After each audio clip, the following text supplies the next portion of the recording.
Welcome to the Suicide Monk Podcast, a platform dedicated to fostering open and honest conversations about the deeply sensitive and complex topic of suicide. Before we delve into the narratives and discussions presented here, it's important to emphasize that we are not medical professionals, therapists, or counselors. We do not possess the qualifications to offer clinical advice or treatment.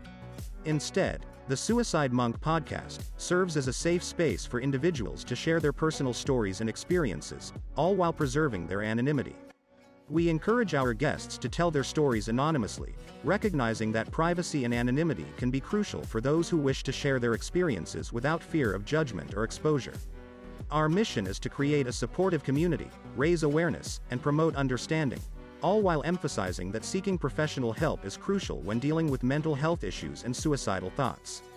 If you or someone you know is in crisis, please reach out to a mental health professional or contact the National Suicide Prevention Lifeline at 1-800-273-8255 for immediate assistance. Together, the Suicide Monk Podcast aims to break the stigma surrounding mental health and let those who are struggling know they are not alone. So welcome to the Suicide Monk, and my guest today, she's going to introduce herself and give you kind of a little bit of a background, and then we'll get into the discussion. So welcome. Thanks for having me, Britton. Thank you. My name is Karrah. I'm from Indiana, and I think you're having me on here because I've had cancer a few times. Yeah, a few times. So yeah, my backstory, I guess very quickly, is I grew up in Indiana, a mile away from where I live now. And I was the oldest of 5 kids, and my mom homeschooled all of us together. And I had a really unique childhood that I didn't really know was unique at the time.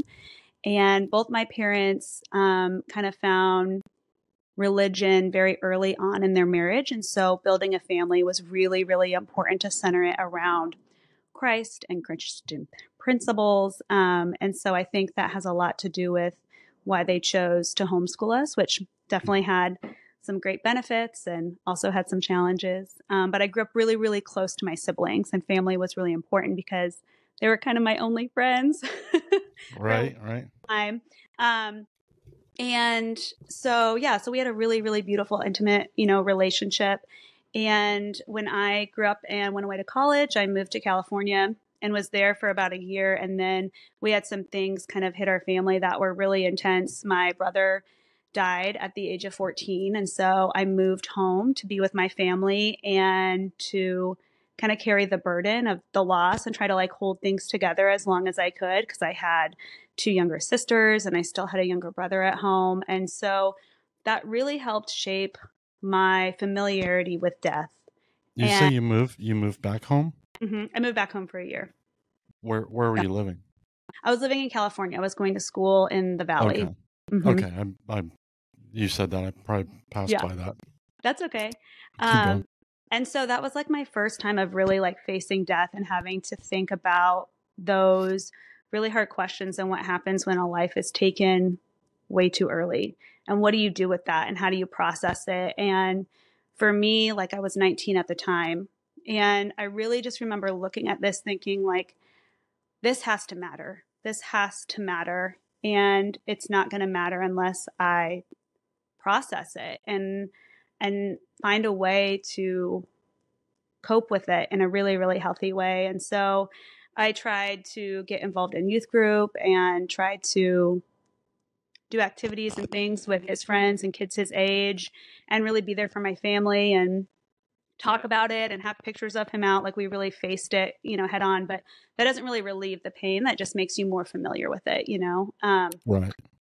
So that was a really big part of my life, but it really helped me understand how short things were and how precious relationships were and that we only had the present. And so I would really appreciated that and felt like that was a gift that he was able to leave me and the rest of my family as much as we missed him. And so, yeah, and then I went back to school and I met my husband now, Micah, and we eventually moved back to Indiana, where we're at right now.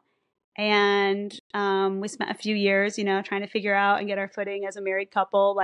in the church, and he played worship music. And I was trying to figure out, where my purpose and where my place was in the church, because at the time, it's like, that's why we got married. We got married so that we could love Jesus better together, love our community, and serve the church. And so that's kind of where we were at.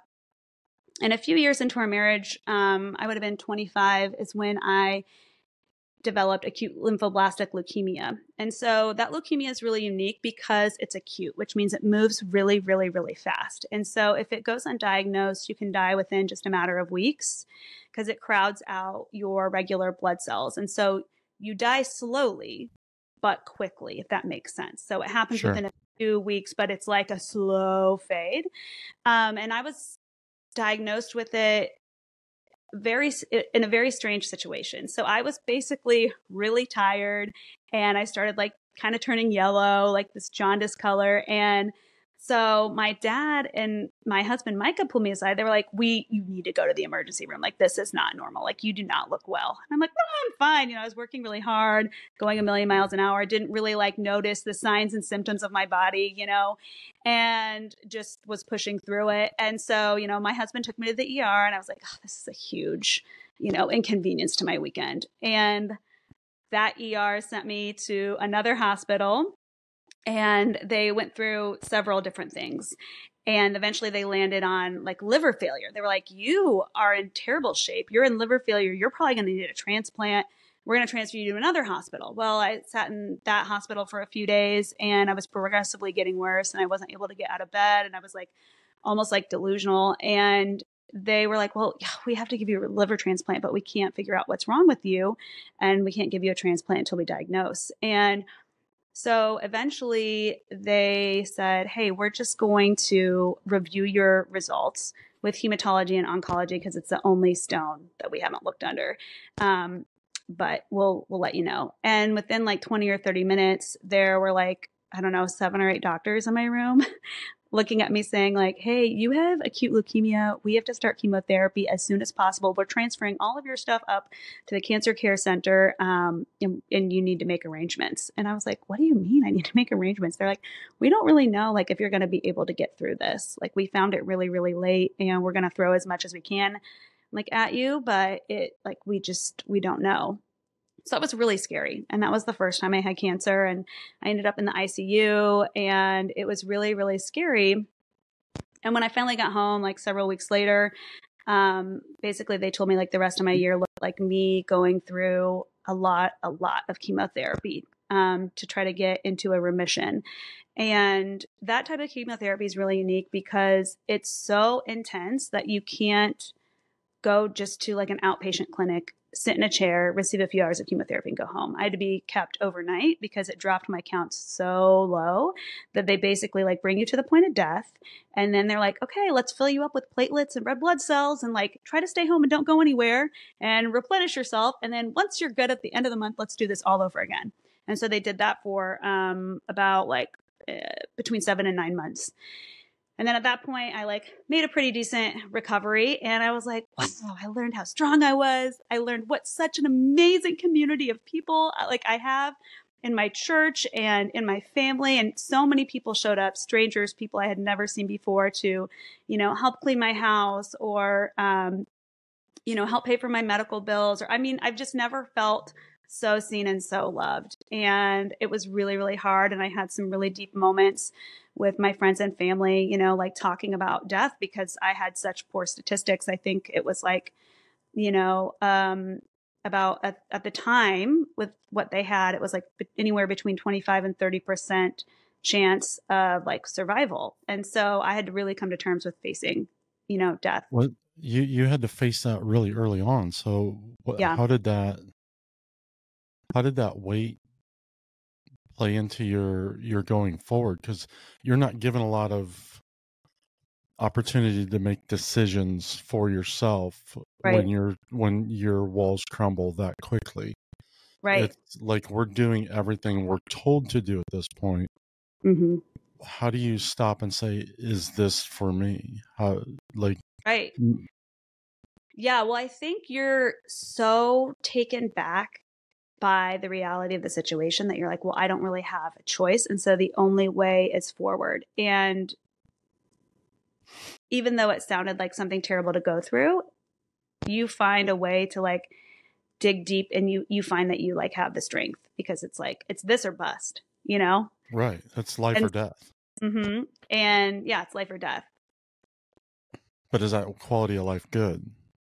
Right. So for me, like, it was back and forth. It was like a yo-yo. It was like, I'd be like bawling my eyes out in pain, not being able to move. Like there was a lot of suffering, but then there would be like a few weeks of reprieve, and then there would be suffering. So it was like, okay, I knew the game. It was like, okay, go through something really bad, get a few weeks of, semi decent, where I'm not in pain constantly. And so it was just kind of like, well, if I get through this year, hopefully I can achieve a remission and then eventually work on building back. So it was really the hope that kind of is the life raft that keeps you floating.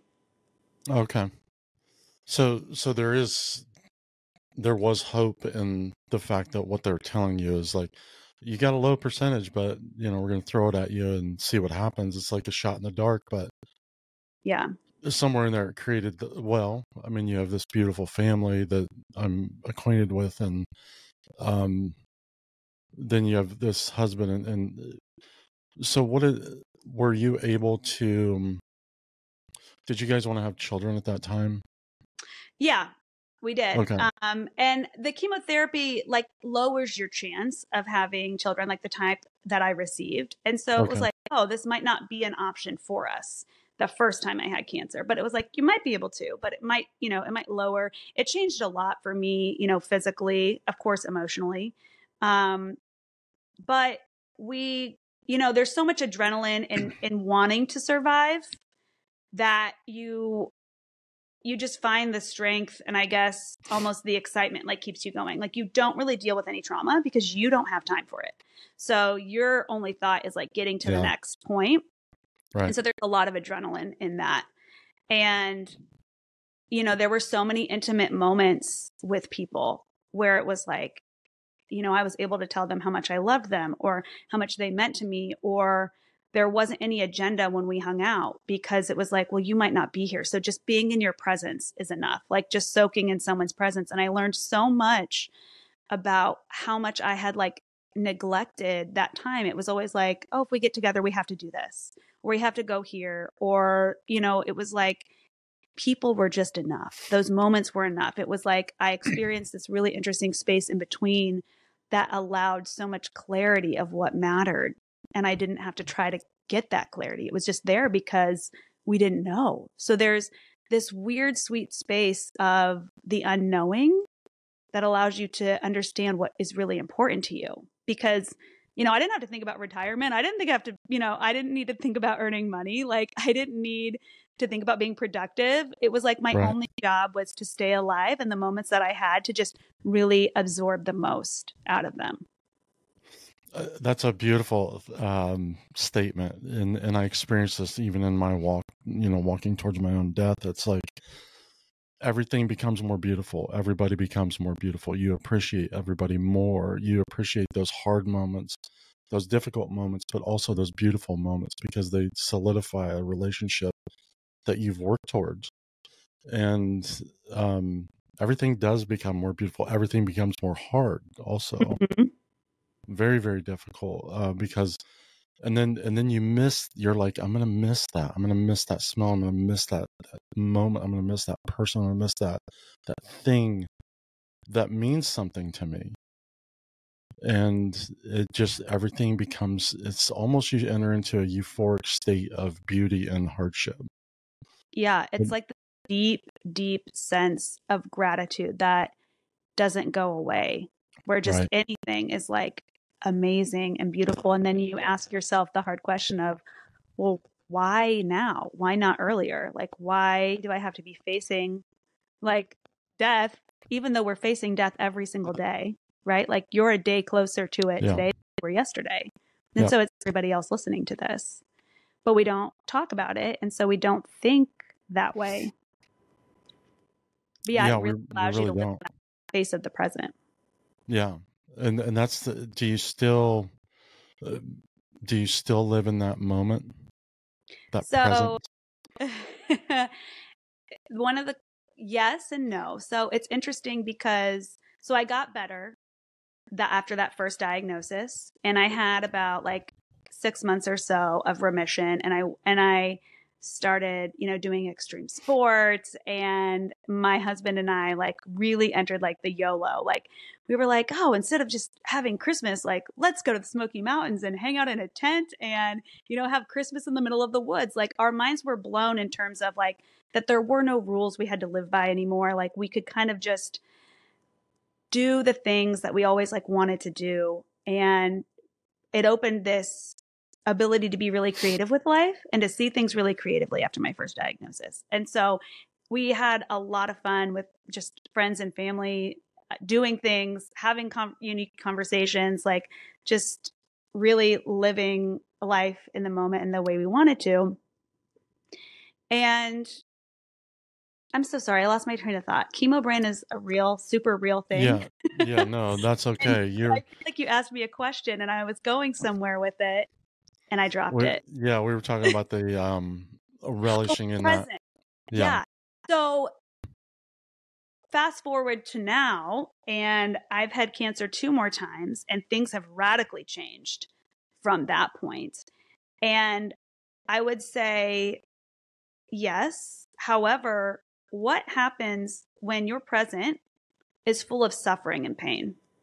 Right. I was going to get there. Right. So then how do you sit in that space when it isn't like all these wonderful moments and you want to escape that? And I think what was really scary to me, if I can be really honest and really vulnerable with you, is after I went through that first diagnosis and I got through those first 9 months of survival, and I started to think, oh, maybe I'll make it out, right? They don't consider you cured until you're in remission for 5 years.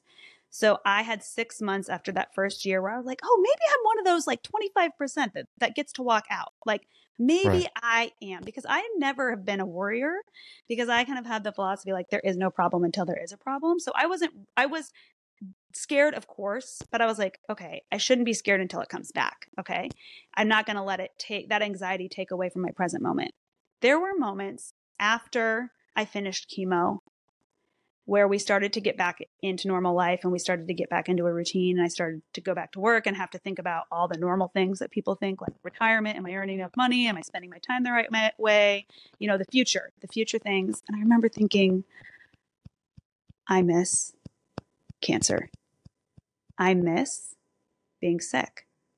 I miss being in the hospital, because there was such an acute sense of clarity and permission. There's a permission when you're dying to only focus on what matters. And there's such a deep like preciousness and enjoyment for it. That's like when I stepped outside of that world, I felt like I didn't have the same like permission. I felt like those things that mattered so much started to like, it was like a slow fade. And I was like, why is this clarity starting to move out of focus as I get further and further away from death?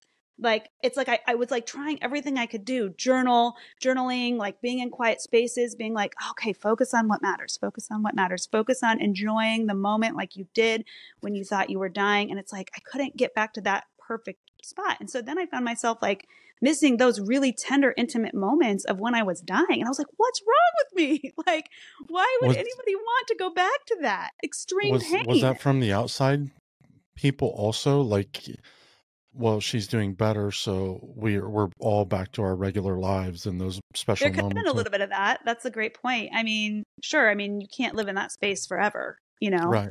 Yeah. Yeah. I mean, it could have been that. And it was weird because I've even had that conversation with my sister, and I've been like, do you ever like remember those moments and like look back on them and like miss them? And she's like, yeah. And I can't really explain why. Like, there was something, and you know what? There's something really beautiful about thinking that you're going to die and being surrounded by the people that you're with and seeing them. It's like they're this exchange that you're having, this time that you have with them is like so magical and so precious. Like it matters so much. Yeah. And I just kept thinking, why couldn't it matter this much outside of this space to me? because we're entering into life again. I think if your mentality is that you're always walking towards death, and I don't mean that you in general, but in every person, if we were to think, okay, today's my last day. If we thought today was our last day, we would enter into it with a vigor and relish that day and relish our moments and relish our people. But now you're back into this mentality of, well, I got to plan for my future. Right. And I'm not, and it's weird because when you think you're dying, you're not living each day just to get to the next day. It's like, oh, this day is it. I'm in it to win it. I am right here. I don't know if tomorrow's going to come. I don't really care if it does because I'm right here. And there's that, you're not looking at what's next. You're looking at right here. Yeah. But yeah, I think that, that perspective really helps. But so when my cancer came back a second time, it was really scary because of course, no, I didn't really want it to come back. So I wasn't like, oh yay, like everything is better. I was like, oh shit. Because the statistics are really poor for a second recurrence. Very, very poor. And they had to get me into another remission, which if they were to have used chemotherapy, I had a 5% chance of getting into a second remission. So they had just had a brand new medication, a brand new drug come out. And they were like, hey, this is our Hail Mary, let's see what happens. And I was able to achieve remission within a few weeks or within a few months, pardon me. That remission, they say each time it comes back faster. So they were like, it's likely going to come back and we're not going to be able to get another remission. So you need to make the choice if you want to get a bone marrow transplant. And that was really, really scary to me because it's not a small thing. Like it takes, on average, an entire year to recover. You go through so much chemotherapy that they kill all of your bone marrow and all of your immune system and then allow somebody else's to develop in you, hoping that it will notice the cancer and kill it when it comes back. So it's not even like, oh, it's going to prevent the cancer from coming. It's like, oh no, when it comes, hopefully this immune system will, eat those cancer cells or destroy them and you won't have the issue. So that was really terrifying to me. And I needed to find a donor. And my sister, Michaela, was like a perfect match. So that was amazing. The downside of this was it would totally destroy my body's ability to produce eggs and estrogen and all those great things. So I would basically go into menopause, the day after I received this amount of chemotherapy. Oh, wow. And yeah. And how old are you? I was 31. Wow. Yeah. Wow. So, and it's funny because you don't really think about it because you're just so focused on survival that it's like you don't even deal with that. You're like, well, I don't, okay, if I'm dead, I can't have kids either. So, Right. What's the point? But that was hard because growing up in a really large family, that's kind of like what I was groomed for and what I thought my life was going to look like. Yeah, of course. But I kind of countered that as okay, we'll deal with that later.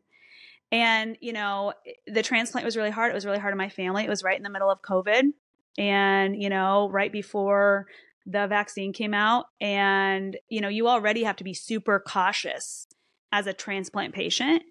And then in the midst of a pandemic, it was even worse. So I could only have one person at a time in the hospital. I spent an entire month in the hospital after I got my chemotherapy, just kind of recovering because I had to get a lot of blood transfusions, a lot of platelets. You literally you can hardly move. It's pretty bad. Wow.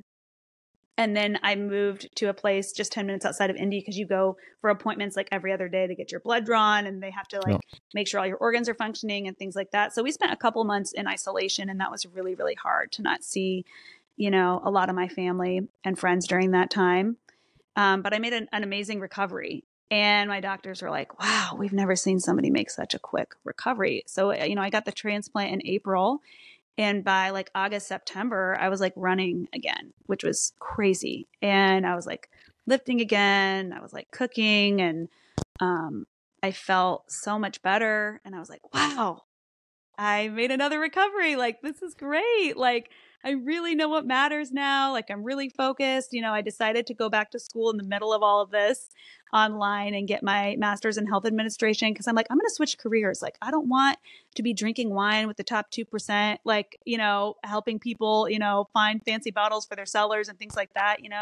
What matters is, this space. I didn't want to be in cancer, but I've been forced into it. And so maybe I'm supposed to be in this space to make a difference in people's lives. And so, I started that. And just a few weeks later, my cancer came back out of nowhere. During And school. yeah, like I had just got accepted into the master's program online, thinking I'm going to go back to work in a couple months. And then my cancer came back. And that was devastating because, one, not that much time had occurred in between my second relapse and my third, which is really dangerous because they say it comes back quicker each time. And so if it only came back in, like 4 months, then what was that going to look like a third time? And so, my doctor had to have a really serious conversation with me. And she was like, we don't know if we can get you into a third remission because a lot of these drugs don't work a second time. And we don't really know anybody that has this cancer that's living with it 3 times. Like, this is kind of the end of the road for you. Kind of a rarity. Yeah. No. And, I really appreciated her. She's one of the most caring, amazing individuals you'll ever meet. I mean, she's hella smart, but she's also so caring.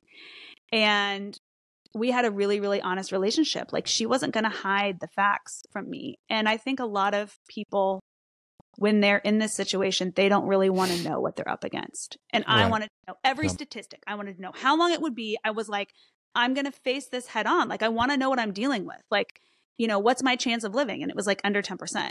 And, then we were like, okay, well, let's go to Texas and Seattle. And we went to a lot of other experts and they said the same thing. And I had to make a choice about getting a second transplant. And with that comes like, well, what is your quality of life? How do we think this is really going to play out? You're only a few months after transplant. To turn back around and do this all over again to a body, there's like so much risk. Like, it was the same amount of risk if I got a transplant living with a second transplant in that amount of time as if I were to do nothing. And so we felt like, well, that's the other thing is how do you make hard decisions, right? When your life is involved. Like, I was like at Borders, I'm like, okay, I'm going to find books on making decisions. Like, I'm going to read about people who gamble. I'm going to read about, finance managers. How do these people make these major decisions, in their life? And it really forced me to come to terms with the fact that I was the only one who could make this decision. And nobody else could make it for me. And there was no right decision. There was no wrong decision. There was just a decision. Right. And that was really, really hard for me. And I had to look really deep inside myself and really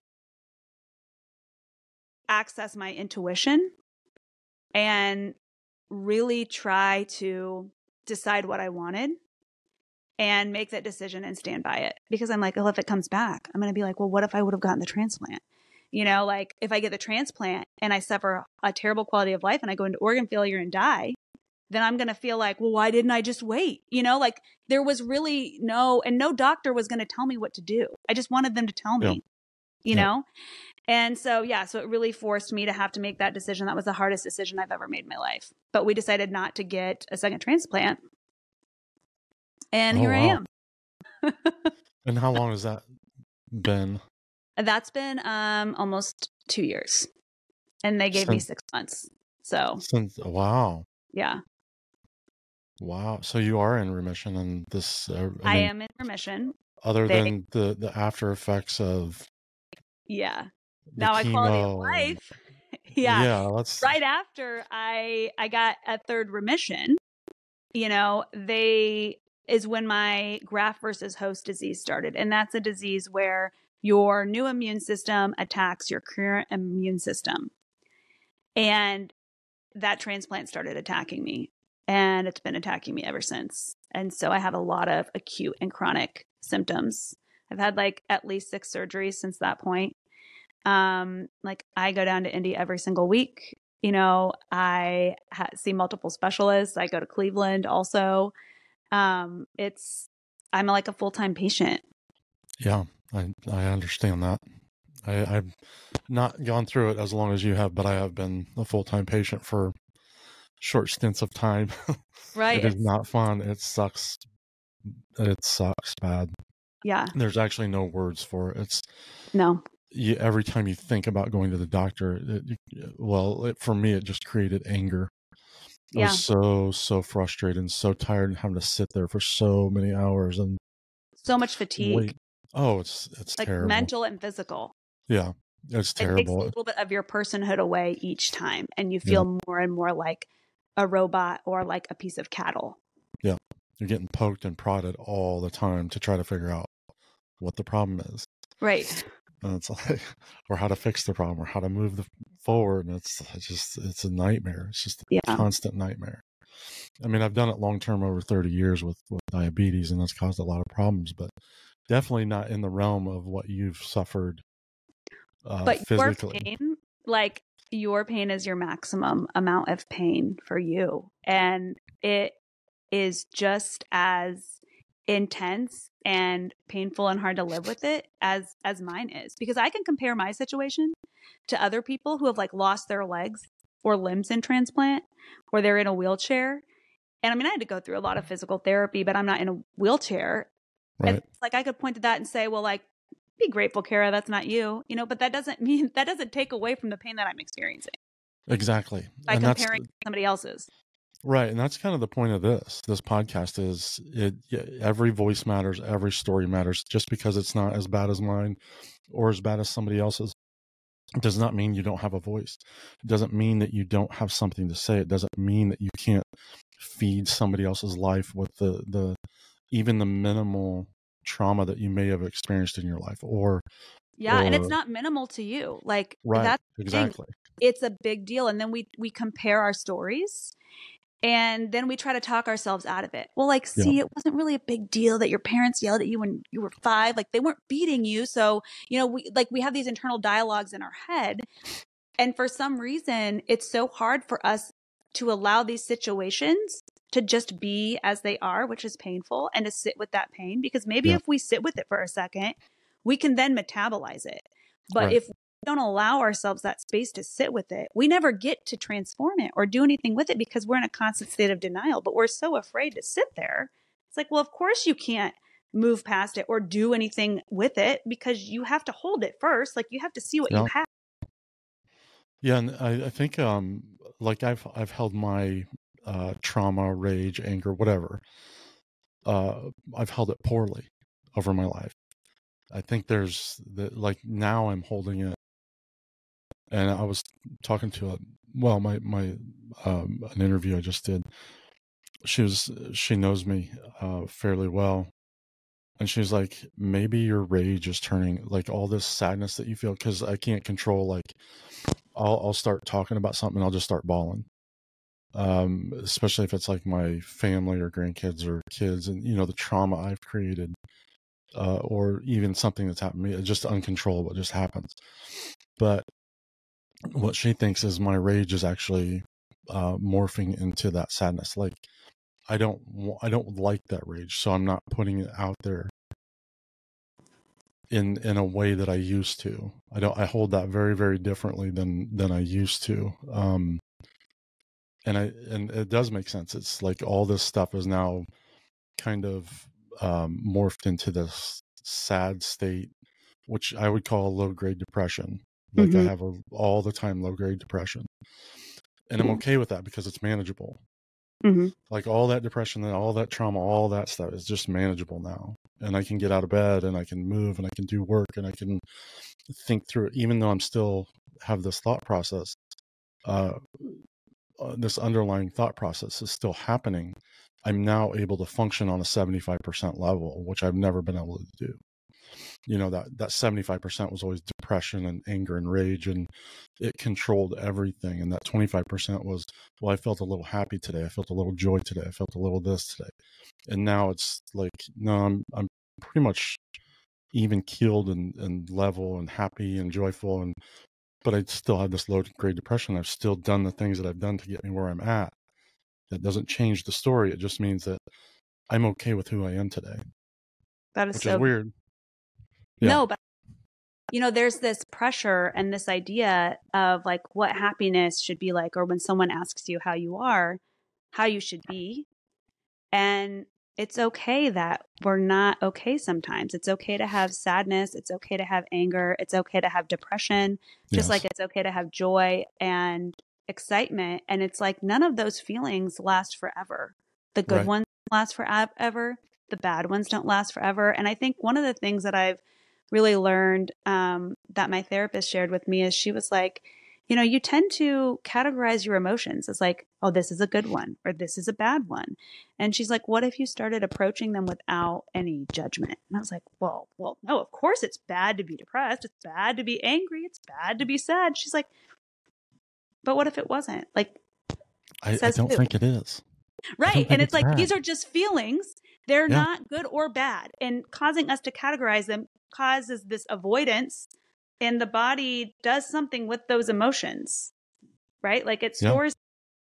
And I feel like what I'm hearing you saying is like being able to face them for what they were and allow them their own space, like allow them their time to dissipate and come back around full circle, and allowed you to also feel joy and happiness. And it's like, I think what happens, and I could be wrong, but the way that I've been thinking about it lately is if I allow myself to process through, metabolize through the anger, the depression, the sadness, then I also get that same opportunity to process through the joy, the love, the excitement, the gratitude. But if I avoid the metabolization, right, of the anger and depression, well, that creates a little bit of numbness for the joy, excitement, and love, right? Like we can't choose really forever what to feel and not feel. We can have moments of compartmentalization, right? You might feel an extreme wave of sadness and be in a situation where you're like, now's not the time for me to have a breakdown, and you might be like, let's compartmentalize this for right now. But then you're going to need to go and process it later, right? And probably sooner rather than later. Yep. Yeah, I've been sitting with, it's difficult for me because I have to remind myself I've been sitting in sadness. Well, it's been a very difficult year this year. I haven't had a lot of peace. It's just been constant, like nonstop, never a moment of rest. It's almost like when you first diagnosed, you're just bombarded constantly with other people clouding your mind and your judgment and your focus and all that stuff. And then you have trauma on top of that. Like, well, now I'm diagnosed with this cancer that I was going to go party this weekend. And now I'm going to die.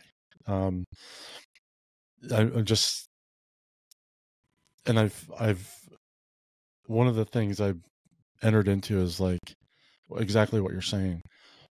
I'm okay that I'm sad. It's okay that I'm sad. Actually, me being sad right now may be a key to helping somebody else. Because as I enter into my sadness and embrace that and work through it and stop judging myself because I am angry, sad, depressed, traumatized, whatever. As soon as I stop and just accept that, I'm able to, it dissipates rage. And I'm okay with, I'd rather cry than be angry. But you were going to say something.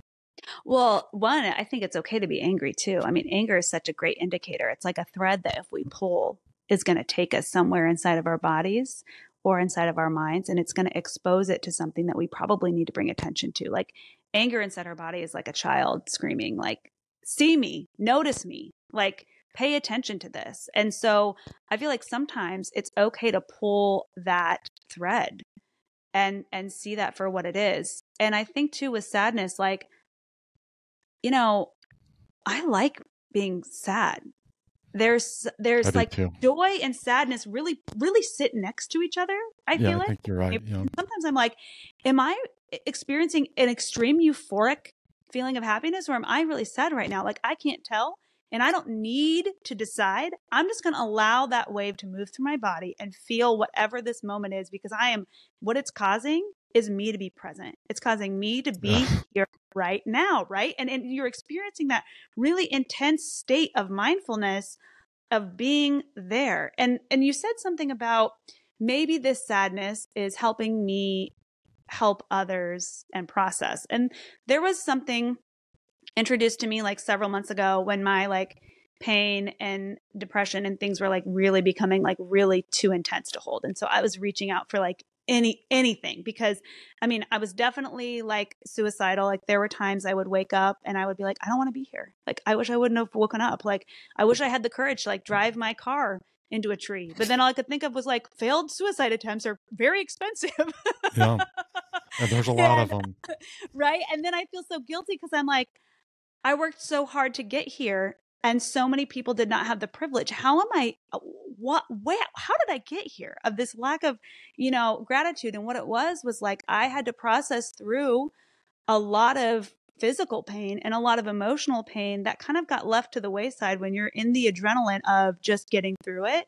So one of the things that I came across were some books by Poema Chodron, who's a Buddhist monk, and she wrote The Places That Scare You and then When Things Fall Apart. And both of those books introduce the concept of Tonglen. Have you heard of that?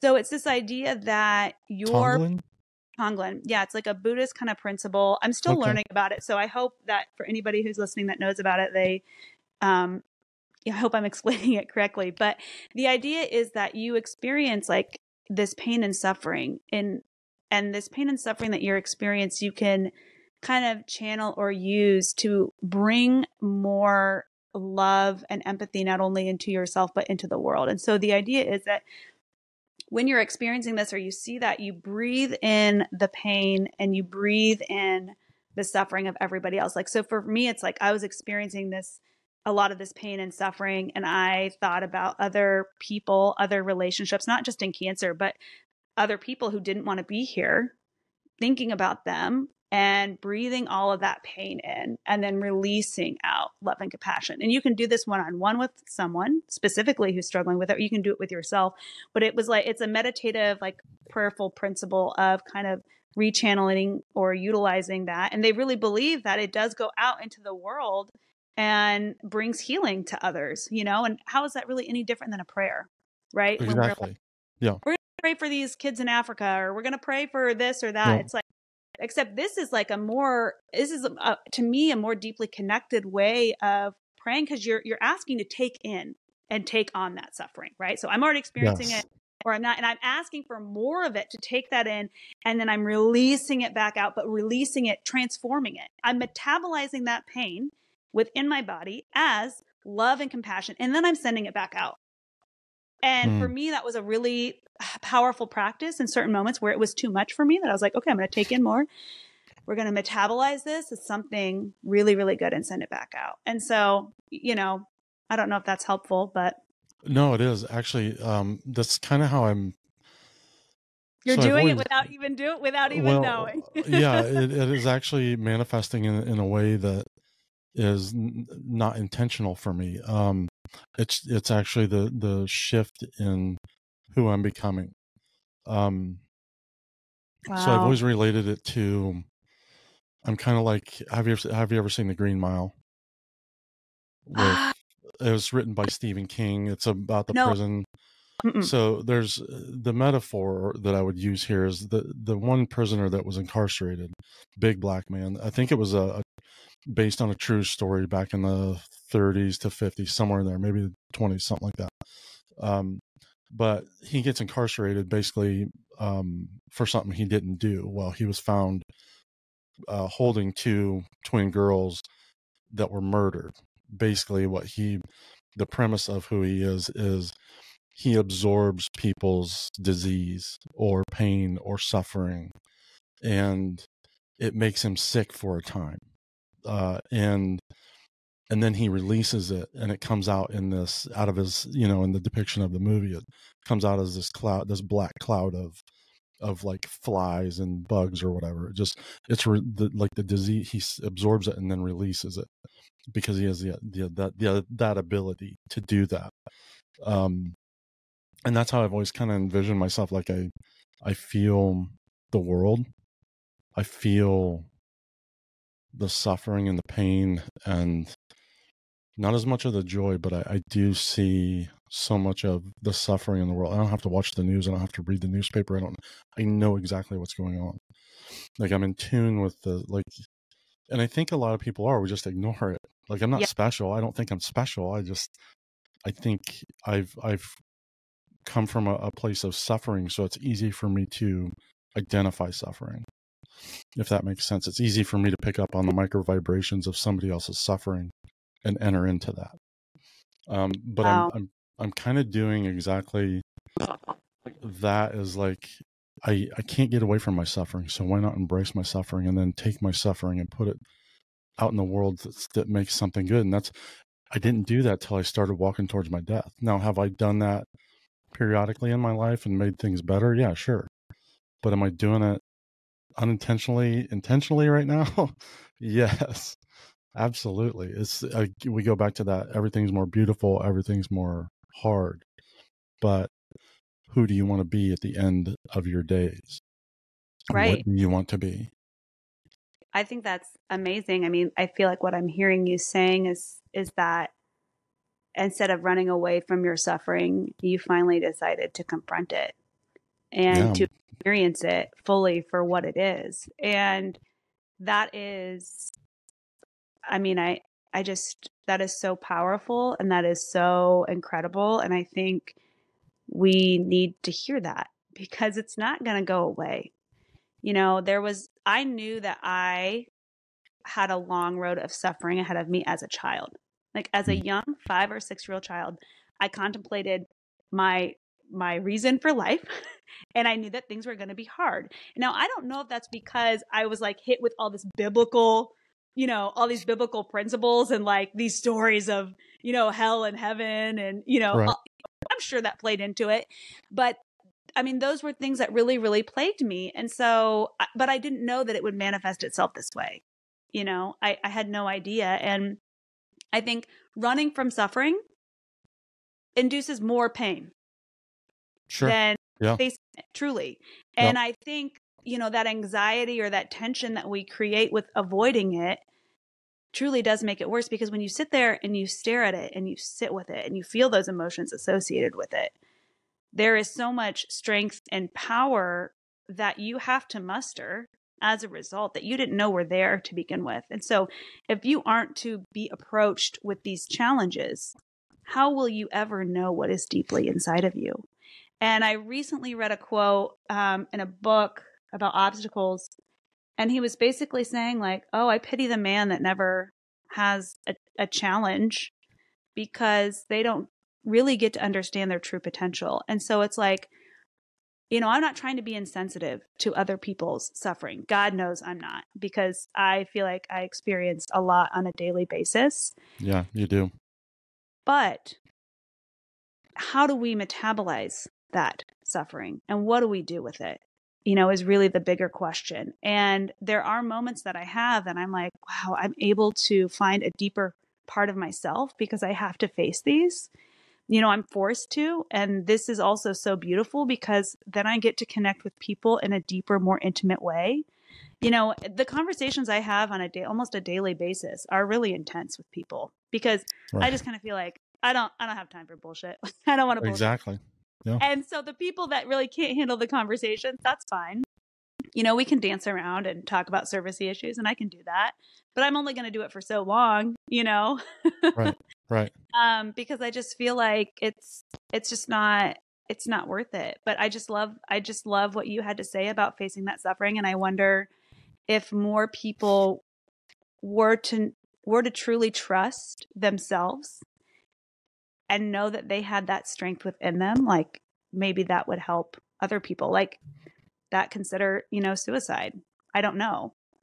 Yeah, I think a big part of this, well, at least for me, and anyway, is being able to speak out my struggles. So I'm like a pressure cooker. The more, and I feel it all the time. So it's always in motion like that. That darkness that haunts me is always chasing me down in some form or fashion. Now, I have learned how to manage that chase, and I'm in control of the pace now, but it never stops. It's always trying to get out of that cage and bring me back down to the bottom. I have no idea where I was going with that. I forgot. Sorry about that. No, I had asked you a question about like, would that help other people that are getting like thoughts of suicide, like knowing that strength exists somewhere and how to access that? You know, I think this is the beginning stage, at least it is for me, and that's speaking it out. And then even in my interviews, it's like, well, like when I did, my husband didn't want people to know. So there was no voice. And it's like, so now his burden has become her burden. And now she's not allowed to talk about the burden that she feels because it's his burden. It's so messed up. It's like the stigma surrounding the shame of feeling like you want to die, take your own life, has been so detrimental. I think it's increased the opportunity for people to take their own life because Christianity really speaks against it. Catholicism speaks against it. Muslims speak against it. Like there's very few. The Buddhists, they don't agree with. Well, I was reading a little bit about that, but it's case by case on suicide in Buddhism. But like nobody, the Japanese agree with it. They've practiced it for thousands of years. That's suicide forest, right? Yeah. That was actually one of my destinations. The Sea of Trees. Yeah. My first planning of taking my life was my destination, and I was all set and ready to go, and I got spiritually pulled back into life somehow. I'm glad you. Yeah, well, it's brought me to this point because I've planned it 3 times, so Well, so let's go back to that in the transparency idea.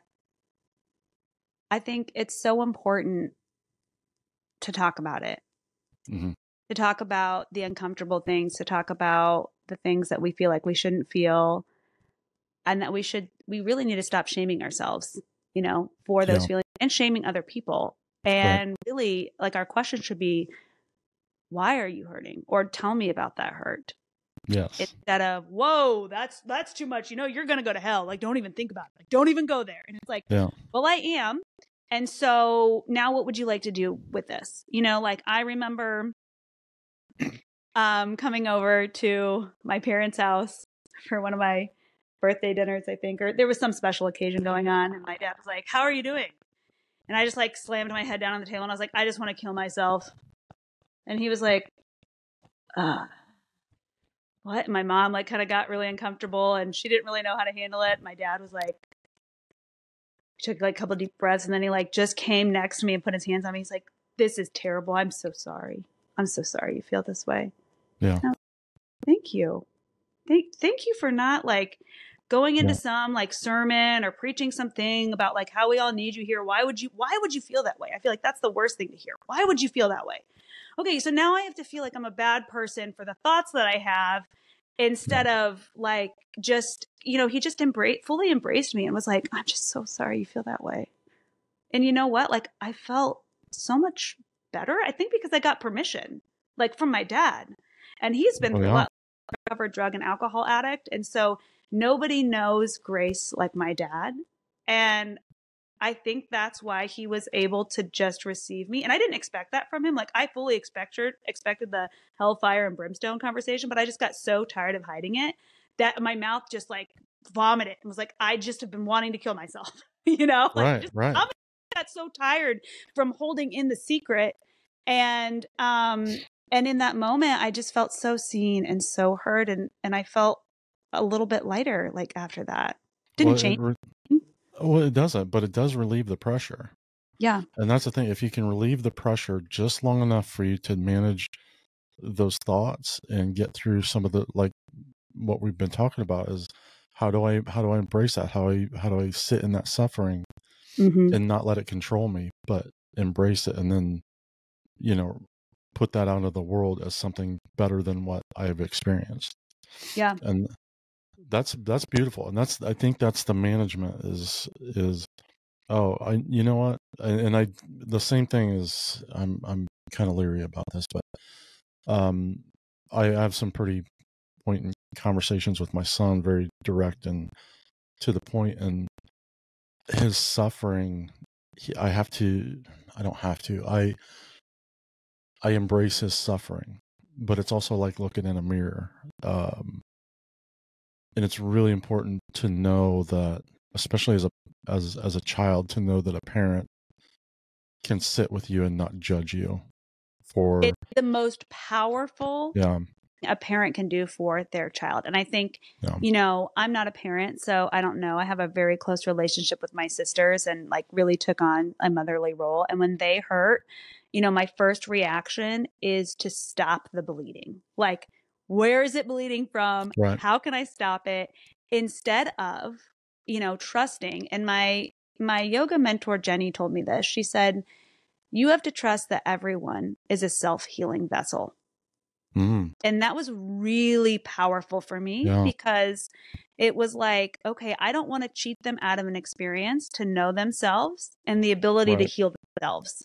So instead of rushing to stop the bleeding, I'm going to stop and I'm just going to sit here while they're bleeding and while they are going to figure out how to stop it themselves.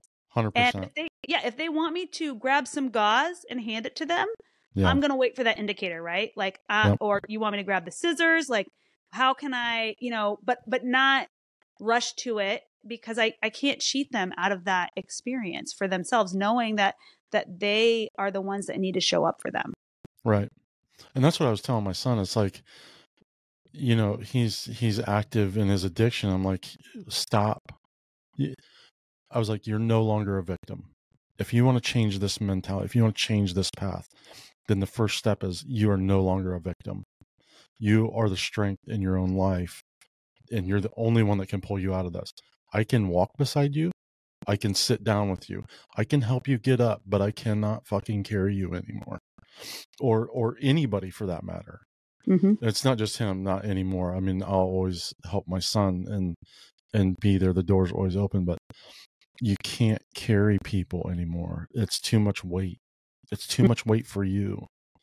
It's too much weight for me. And now I need to put you down, sit down with your rest, and then we can get going again. And it's like, I'm just not going to carry anybody anymore, but by God, I'll walk the damn mile with you. Right. Yeah. I'll walk the journey beside you. Yeah. Yeah. 100%. And the thing is like, you're not, even if you could, like, you're not healing them. Like, you're giving a Band-Aid, you're subsiding the moment. It's almost like you're delaying the inevitable or delaying the experience that they need. Right.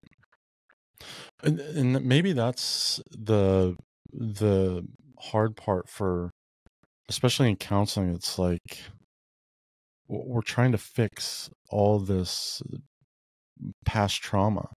You can't fix it. You can't Band-Aid it. You can't, like, why are we not telling people, stop being a fucking victim? Stop being a victim, period. Nobody's going to do this for you. Nobody's going to help you out. Yeah. And you can't make anything go away. Like, the past is the past.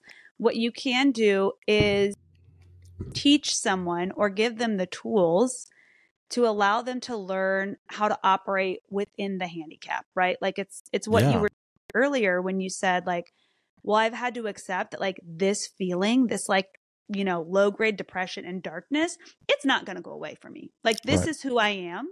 And so now it's like, well, how do I operate within this handicap instead of telling myself, well, someday I'm going to be better. And when I'm better, then this is the person that I'm going to be. Like, it takes a lot of courage for you to look at that, embrace it, and say, no, maybe this is not what I wanted, or this is not what I always imagined, or this isn't what I was told was right, but this is who I am.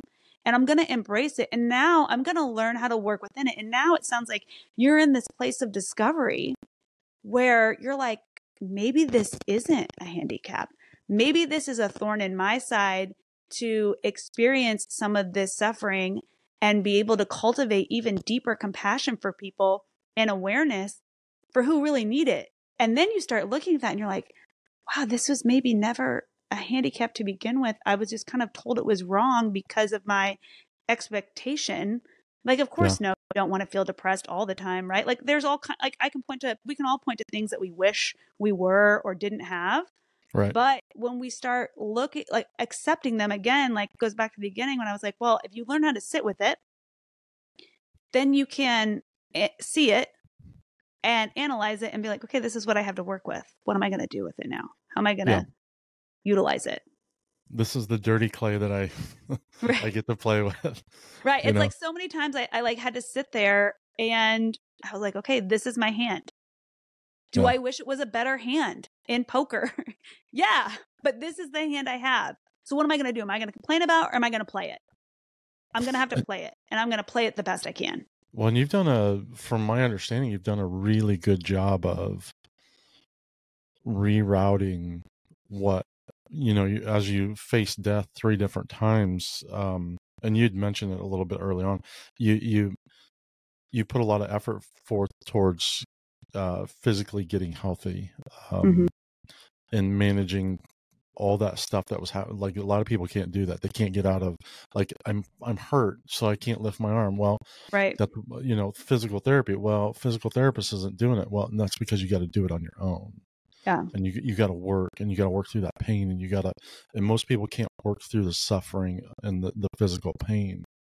And then you have mental anguish on top of that, and mental struggles to hurdle to get out of bed. So tell us about how you've managed that, because the mentality part, and we haven't really touched on this a whole lot, but my guess is through all those surgeries, through all those cancers, through all that bad news, through the hardships that happen with family and marriage and all that, because you're plagued. Oh, and they're still evolving. Like I would love to hand a pretty little package and be like, look how I metabolized all this suffering into something beautiful. Like if you were to overhear some of the conversations in the past couple of days in my house, you would be like, what? Like, what? Like, we are just now, like my husband, Mike, and I are just now starting to unpack like the trauma of the last 5 years. Yeah. And it is more painful than facing death. Like completely honest, like survivorship is worse than facing death. Like learning how to live now, it's like you went to war, you sacrificed everything you could, and now it's over and you won, quote unquote, but your entire country was destroyed as a result. And so what do you have now left? Like nothing. Like we feel like we have nothing left. There is nothing there. So you can look at that 2 ways. You can be like, wow, we literally lost everything that we feel like we have emotionally, spiritually, physically. We can't build a family. Like, and that's a very small aspect, like compared to like emotionally and spiritually what we're trying to figure out. And then there's this other side of it where you're like, wow, okay, well, nothing's here. So now there's this opportunity to rebuild everything the way we want it. But, we go back and forth between these two places of like extreme loss. And then there's like all of this like hope, right? But then it feels so overwhelming and so massive to try to rebuild at this point that we're all just tapped. It's like, after a war, you're tapped. You're like, with what resources? Where are we going to get the materials to rebuild?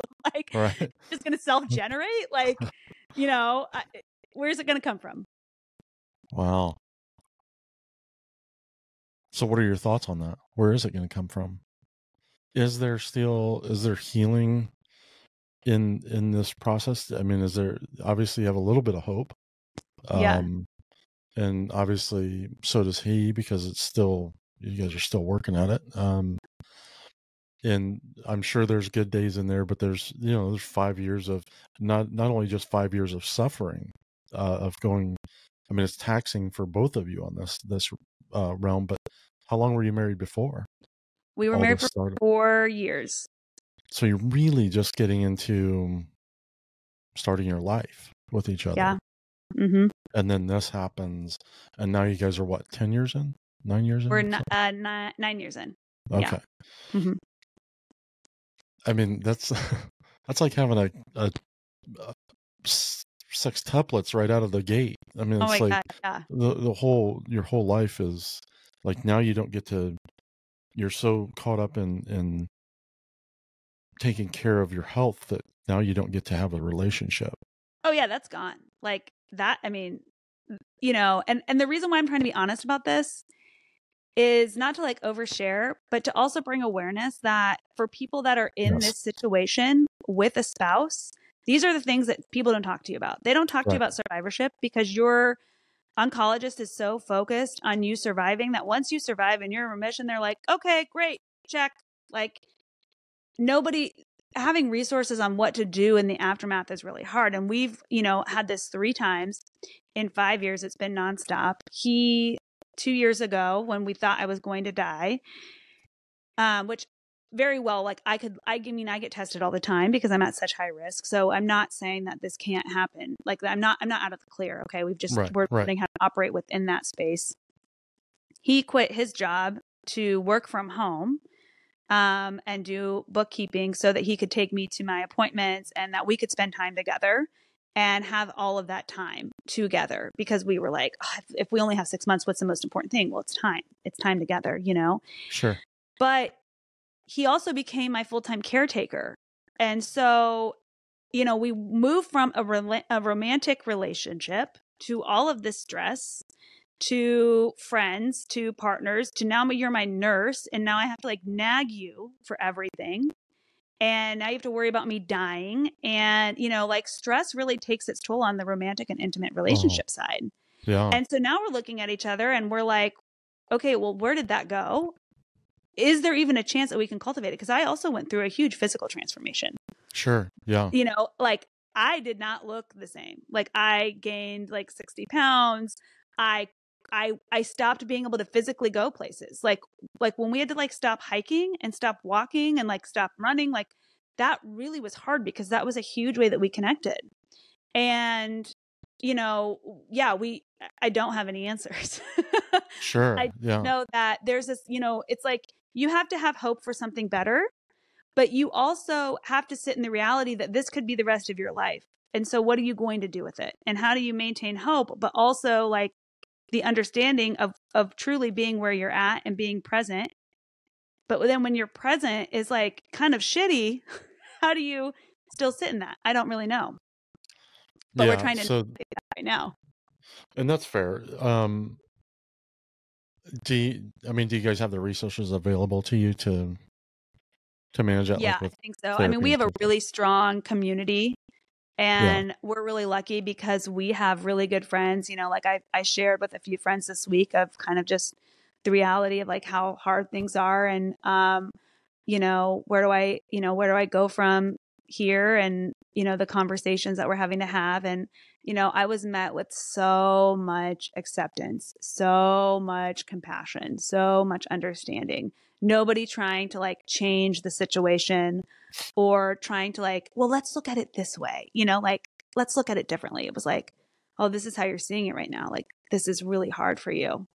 Yeah. I'm sorry that it's so hard. Let me sit in this hard space with you. And I was just like blown away by the love of, that's really tough. You know, and I'm so lucky that my friends are so brave. My community is so brave. When you have, if I've read this correctly, you guys have pretty much the same like friend group, and yeah, we do. And your family from Hawaii. So okay, yeah, when we got married, or we were married when we moved back together, we developed the same friend group together. Yeah, and your family absolutely loves your husband. Like, yeah, they adore him. Yeah, they like he's not a bad guy is what I'm getting at. Is like he's not a dick or anything like that. He's actually a really good guy, and these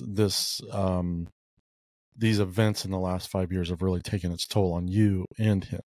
Yeah, but I mean, I really want to draw attention to him because it's like, you know, as a cancer patient, like we're all, the spotlight's going to be on the cancer patient. Exactly. Right? Like yeah.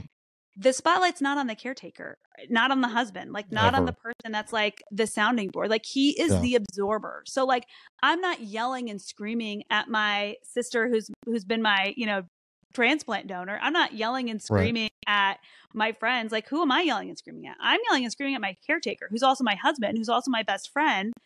And he's absorbing so much of this. Like, and that was like one of the conversations we had last night is he was like, I wanted to take away so much of the pain from you, but like I absorbed so much that I was never supposed to absorb.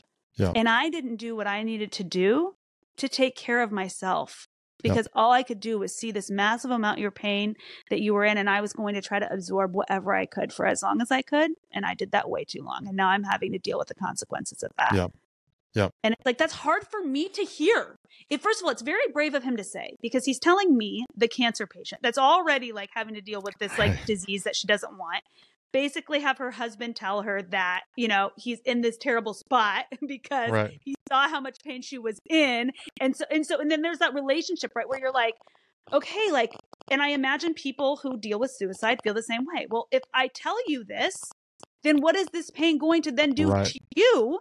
Yep. And how are you going to metabolize that or not metabolize it? And then that's going to bounce back on me because it's going to be like, well, I caused this pain. So then I'm just not going to share. Yep.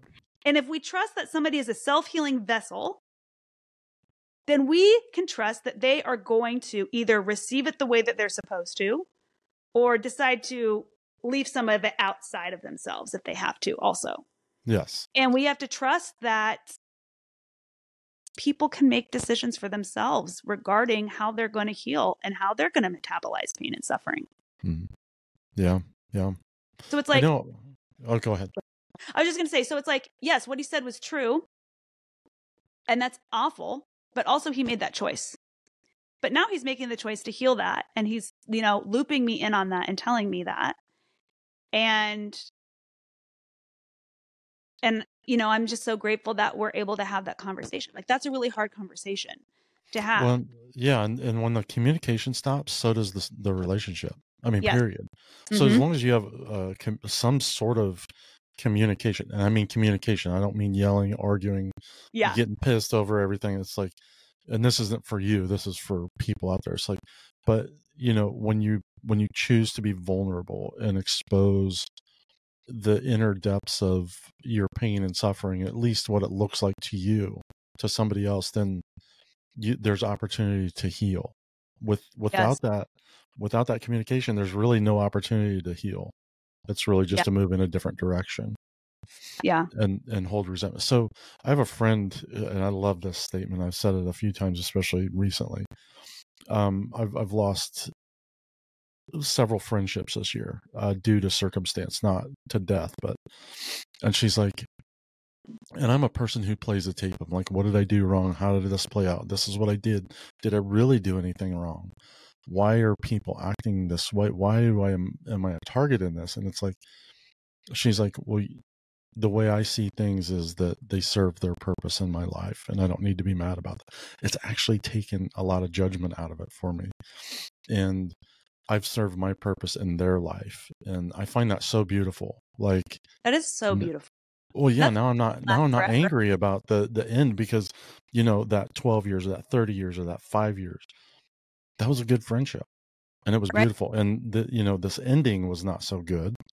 Mm-hmm. And the way it played out in the end is very uncomfortable, but that didn't define that 12 years, that 5 years, that 30 years, that 10 years, it doesn't define any of that. It's actually like, no, I can embrace that 12 years. Like, this was a beautiful time for me. Yeah, no, I think that's so beautiful.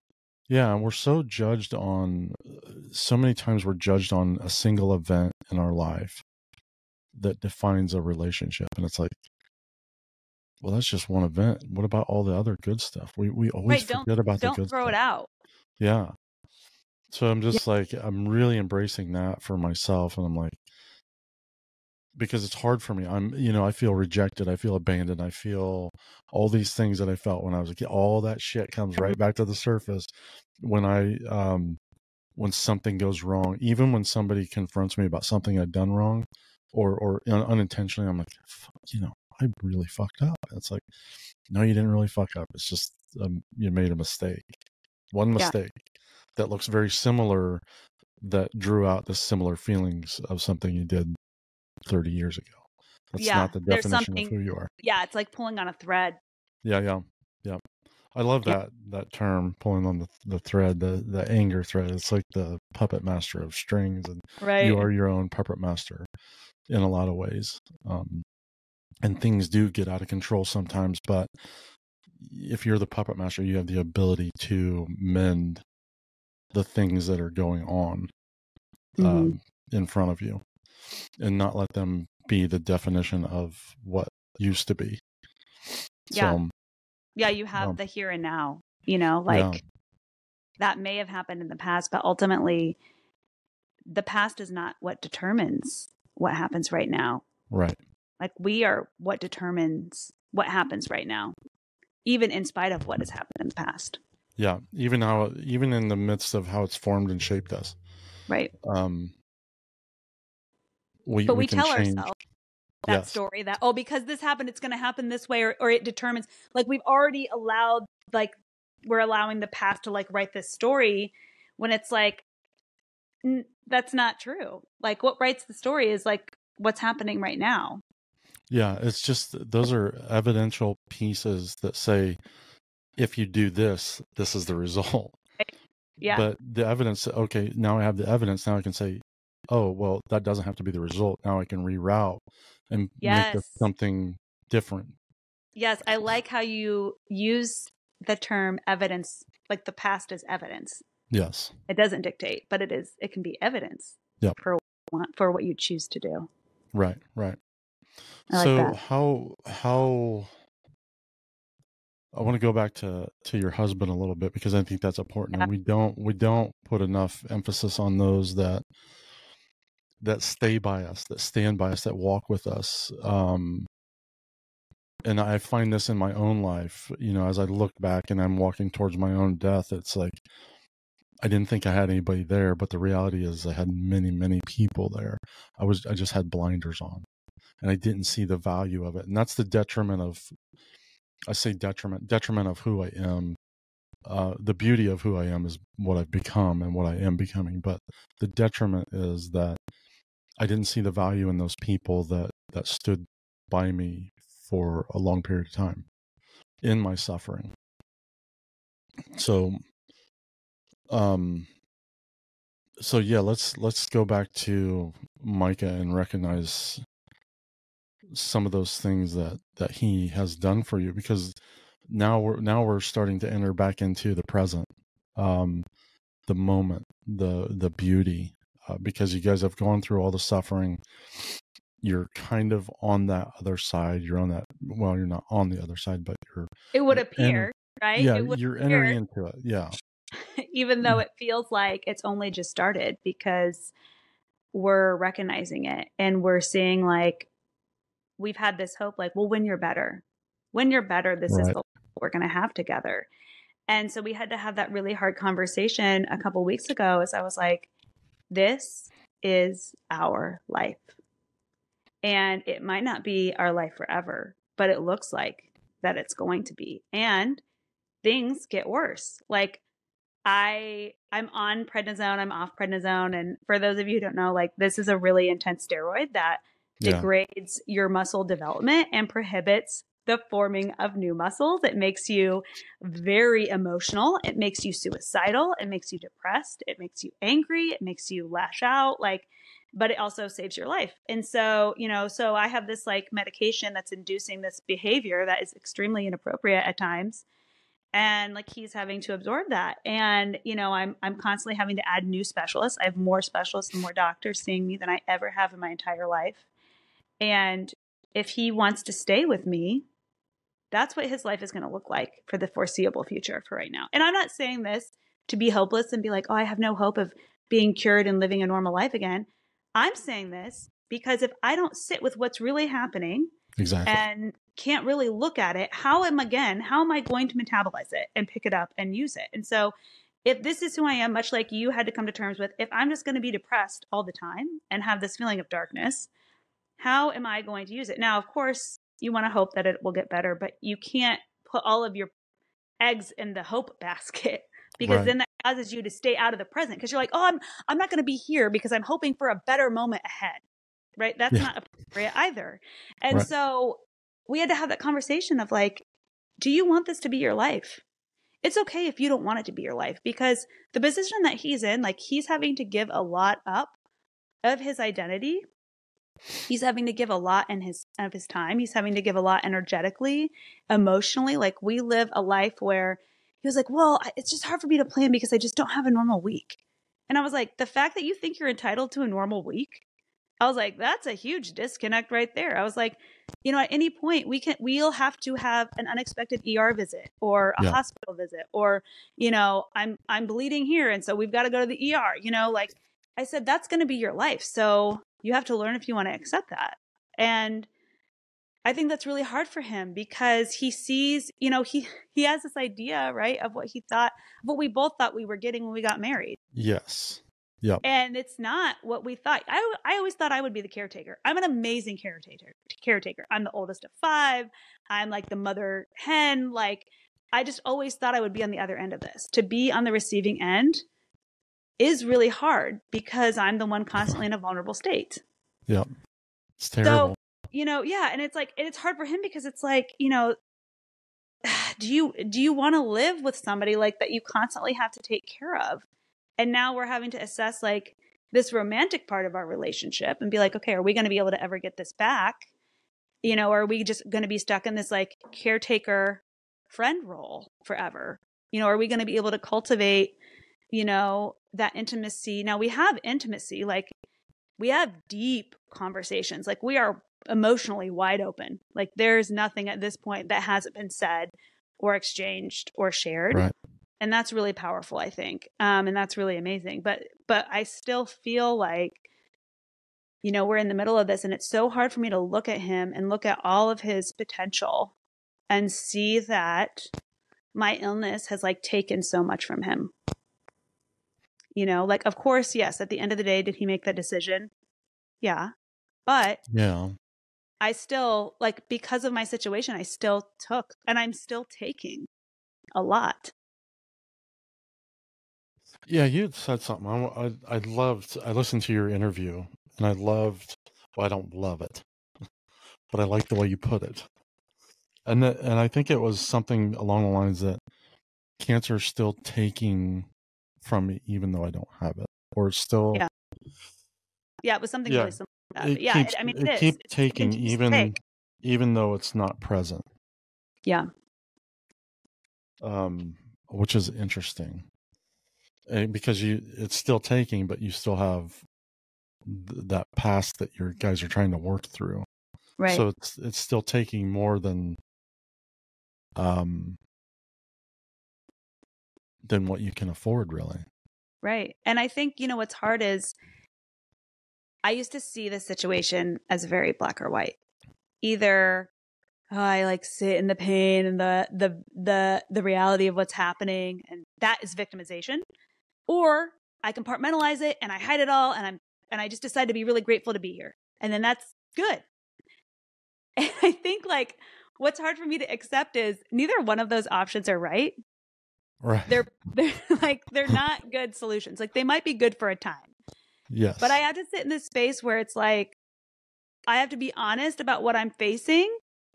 And then I also have to decide what I'm going to do with it and make that choice. So I have to understand it for what it is, and I can't shut it down, and I have to feel the hard feelings, which nobody wants to do. It would be just easier to compartmentalize them. But you can only do that for so long. And that affects you. It affects the people around you. And so we're in this place where we're like, okay, we're going to be honest about what we're facing. But then when you're honest about it, it can be daunting and it can be difficult. But then we have to decide how we're going to move forward in it. And, I think we're having to take it. I hate that phrase, like day by day, but it's like we're having to renew that decision every day we wake up. And I imagine much like somebody who struggles with suicide, that's the same time. You have to decide if you're going to continue to be here every day that you wake up. Well, and that's, I talk to people and entering into it, even though I'm walking in this path, I'm talking to people who are suffering. I'm like, the question is why? Why do you continue to get out of bed? Why do you continue to do it? If this is the quality of your life, why are you putting so much effort into suffering on a daily basis? And I'm looking back, I'm like, well, why did you do it? Why did I do it? Why? It's a question I'll be wrestling with for a great time here. What's that? That's a really good question. And I can't figure it out. Like I feel for 50 years, I've felt hopeless. Not all of that 50 years, but most of that 50 years, like the last 5 have been joyful and happy and good and not without hardship and not without depression and not without suffering, but the mentality is different and the switch is different. So I'm just like, I look at, I hate to say this, man. I hate to say this, but I look at certain people. I'm like, I don't know that you can get out of this. It takes like the level of despair that you feel. That's a dark, dark place. And I guess I'm reflecting what I've felt my entire life. And I'm like, why couldn't I pull the trigger? Why couldn't I do it? Well, there's this fortitude that happens when you go to take your life. You like, it's permanent. That's it. There's no going back. It's like taking somebody else's life. You cannot take it back. So I think that's one of the big things. But in that level of despair, what does it matter? I'm trying to wrap my head around this because I'm not a big advocate for suicide. I do think it's altruistic. I think it's one of the most altruistic things that you can do. I think it's the one thing that you actually have control over. You have the control over life and death for yourself and for other people if you're batshit nuts. But I don't. It's a terrible thing to even think or put out there because it's like, well, then you're encouraging somebody to give up, and I'm not. I'm like, I want to know where you're finding hope. I want to know why you're getting out of bed every day and why it's so important and what is, what are those reasons? Because for a long time it was my kids or it was something outside of me or this fear of hell. But when you live in hell, that fear of hell goes away. It's like, right. I'm here already. This is so bad. What really could be worse, probably. Yeah. It's like, I do have this some semblance of my spiritual connection that has probably kept me from taking my own life at some point along that path. But now that I've come to this point, I'm like, I don't even care anymore. Like, the hell I'm living in is much worse than the fear of the unknown. Like, I don't know if there's a heaven. I don't know if there's a hell. But I know what it feels like to live in hell, metaphorically. So, yeah, those are just questions that I wrestle with. I'm wrestling with it right now, and I don't even know where I'm going with that or how to formulate that into our conversation because I forgot where I was going with it. But no, so you asked, like, well, what is the reason for people to get out of bed? And so I kind of want to bring that back around to what you said something earlier where you talked about, well, maybe this pain, maybe it's for a reason, right? When you were kind of talking about learning how to sit with some of those feelings. And then you asked me a little bit ago, you said, well, I'm curious to know, like, what kept you going in terms of, like when you physically couldn't get out of bed and mentally and things like that. So I think we can circle all that back around to kind of what you're talking about here. And I don't want to distill this down to make it sound like, oh, here's the solution, because that's definitely not what I'm saying. Right. So what I want to invite is the question of, like, how important is purpose to people? And what happens when someone has purpose, truly has purpose, okay, that they feel resonates with their heart and from their soul, and when they are operating out of that.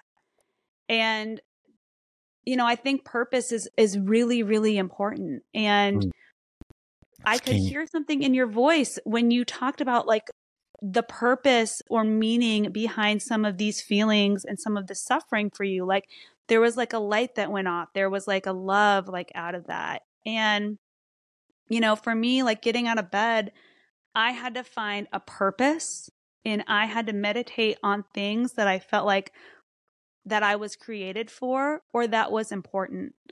And I had to think about what was happening to me and how terrible it was to the rest of my family and to my husband, and how detrimental it was to my marriage. And I thought, nothing is going to give this a meaning. This is going to be suffering for the sake of suffering if I don't do something with it. If I don't look it in the face and I don't see how to reshape or reform this. And then I thought about other people that I had read about or seen that had had cancer and that didn't have the courage to face it, didn't even have the courage to like ask how much time they had so that they could, fully live out their days with their loved ones. Or for other people that didn't have like the strength to try to do what they needed to get healthier, even though it was a slow process that almost seemed like there wasn't any point because you have all these other like chronic illnesses, going on. But I had to create a purpose for myself. And if I didn't create a purpose for myself there, I wouldn't have been able to get out of bed. And so I just wonder, I think as human beings, we're meant to have purpose, but not the purpose 100%. That society gives us. Okay. Right. Not the go work really hard so that you can have a retirement fund so that you can play golf in Sarasota or go hunt seashells on the beach. Like that's not the type of purpose that I'm talking about. I'm talking about the type of purpose where, you can watch somebody heal, or you can provide laughter to somebody, or you can make art that changes someone's perspective, right, in life, or you can show up for somebody. I mean, purpose. And that's the thing, is like bringing it back to the present moment. Like I had to ask myself, like I felt so much like a complete wasteless piece of shit because I couldn't do anything or contribute. I had to look at the moment and think, what is my purpose in this moment? Who am I surrounded by? Okay, I'm surrounded by these nurses in this hospital on this bed, and I'm not going anywhere, and my family's not here, but these are my people. So what is my purpose? And that tuned me in. And by tuning in, all of a sudden, I started to notice the things that were happening, the conversations that I had, the moments that could be facilitated by me and another person, even the conversations with, like, my doctors are humans with feelings and thoughts and things going on, right? So how can I break this robotic exchange that we're having, and how can we be human together? And can that be enough for me? Like, our purpose doesn't have to be this grand, giant, splash. It can be these small, energetic moments that we're having with people that's saying, I'm a human and you're a human. And how can I reach for that goodness that's inside of you? Because I know it's there. And how can I allow you to touch that goodness inside of me? And letting that be enough. And I started to realize, like, well, I'm still having these moments. And if I can like step out, when I'm not feeling these painful feelings, right? Like, how can I step outside of that and allow these things to be enough for me? And that really helped a lot. And, that's also why I stayed in my master's program when I got re-diagnosed. Like everybody else would have dropped out. And been like, because I even told the chair, I was like, I'm probably not going to live to graduation, but I need to stay in this program because I need to have purpose going through this. Because when I'm in the hospital bed and I can't get out, I need to at least be able to reach for an iPad and think, well, I've got to turn in this paper because this school's too expensive to flunk. Yeah. I found that really interesting that you started that in the middle of this whole, like, well, this detriment to your life. Like, you're like, no, I'm going to go do this. Yeah. And part of it was ego. It was like, okay, if I die, I want them to be like, well, she died still trying to go to school. Like, like she died trying to do something for the world. Like, you think about, like, how are people going to view you when you die? And I'm like, well, at least I want them to say I was trying. Right. Yeah. No, that's interesting. That's good. But it also, it's almost that caring about what other people think mentality. that pushed you into doing something and giving you purpose. So even though that might not be the best, because we generally try to, well, at least my thought process, you do it for yourself.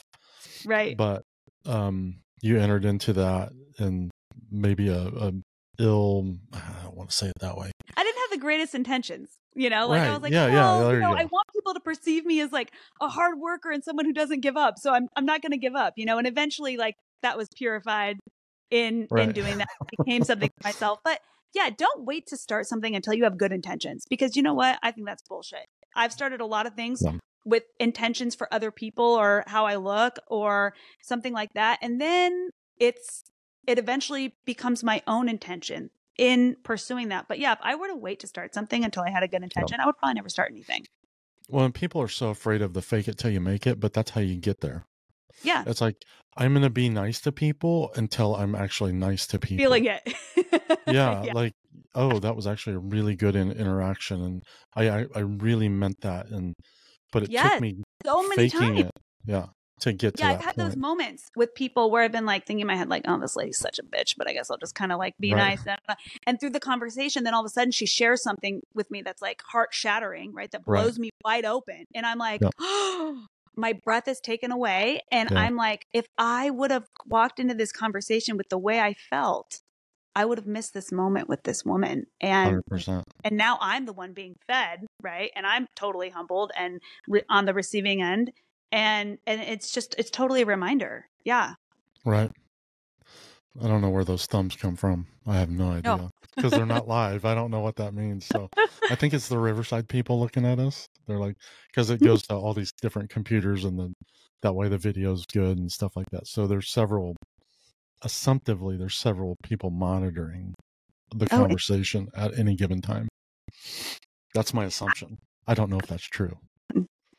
But there's these thumbs up that happen periodically. Yeah, that I was like, all right. So it resonates, I suppose. Right. But yeah, I think, I wonder, like, do we suffer like just from a lack of purpose? And do we feel so entrapped because we're taking on other people's purposes for our lives that don't belong to us at all? And it's like, I almost wonder this, like, I've been thinking a lot about like suicide, obviously, because of your podcast and, like, and I'm prepared, like, because winter, it gets really bad and I'm still on prednisone and I'm like, okay, what am I going to do to like mitigate this stuff? But I thought, what would it be like if you like planned your death? You didn't really die, right? But you like planned your death, had a death party, and it was like, okay, this person's dead. And now you're free to go do whatever you want. Like, what's in your heart's purpose? What's on your heart's desire? So you pretend that this person like died. So now you like, which is you, quote unquote, but now you're still alive. And if you did that, what would be the thing that you would go do, that you would go live out? How would you go live out your life? Yes, this is the beauty. I love that you said this, because this is what happens, especially, well, I shouldn't be doing this. I would not do that without walking down this path, without walking towards my death. I would not be on a podcast right now. I would not have started this because I don't feel adequate. I don't feel like I have a good voice. I don't feel like I have purpose. Like I'm adequately equipped to speak out into the world's lives. And that's not just one individual. I'm entering into not just my life, but many lives, hypothetically, maybe even realistically. I'm entering into this realm where I'm now walking in a darkness that most people feel. And I can do that on an individual basis. I can meet you at a party and we can have a deep conversation and move on, and maybe we affect each other's lives, but this is not me. This is not who I am. So it ends up becoming a reinvention of who you really are, what your potential really is.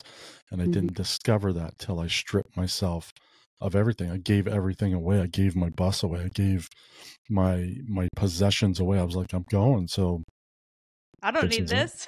Yeah. And even as I'm giving things away, I found that I held tight to certain things. I'm like, none of this is my old self. None of it matters.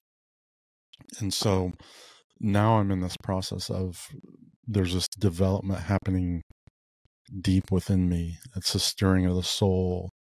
This, even now I'm sitting in my faith. I'm sitting with it. I'm not just speaking. I'm not just praying for people. I'm not just praying for myself. I'm sitting in my faith, which is weird because I'm not like, I've decided I'm not going to be ashamed of my belief system anymore because it's been so beautiful for me. And I'm so sick and tired of not sharing that beauty because people are offended by the word Jesus Christ. I am too. I'm totally offended by it. But I love Christ and I love the story of Christ. I love what he represented. I love that if people don't accept you, you just dust your feet off and you move to the next and you love whoever wants to be accepting, whoever wants to accept that love. And then you get to accept their love. And it's like, but I don't have to please everybody and I don't have to do it for everybody. And you should. I'm like doing this because yeah. it's this beautiful transition that's happening inside me, but I'm still like, the problem is that I ensured my path before this ever came to fruition. And that's the scary part. So now I'm sitting in my faith and it's like, I can't control anything outside of what I don't know anymore. And I don't know how to do this, but I keep getting this feedback like, you're doing a really great job. You're doing this. I'm like, this isn't about me. This is for people out there. Like, I don't know. There's this weird transition going on. It's like, so I heard this Orthodox You're priest. becoming. Like, this is your becoming. Yes. So, and I heard this, it really impacted me because I feel this way. And he's like, I never face my congregation. I'm always facing away from them. And people get so upset because I'm facing away from them, but I'm facing the same God they are. And I'm like, oh my God. He's like, I'm not the important one. This is not about me. This is about worshiping something that I find so beautiful. And I do it with the people that choose to walk with me in that. I found it really beautiful that he's facing his faith and is no longer that attention. Mm-hmm. Wow. Yeah, it was pretty incredible. And I don't know where your faith is anymore. I know that's a big struggle for most people, especially probably in your situation. So, well, it's funny because it's not because of cancer. Like, I mean, it's because you grew up in the Christian. I'm not mad about having cancer, and people would probably like challenge me to be like, "Oh, you're deflecting, or you haven't really." Right. Like, no, I'm not mad about having cancer. Like, I'm frustrated and angry at my quality of life, like many times. Yep. And I hate like having to deal with pain on a daily basis. And I hate the damage that it's caused.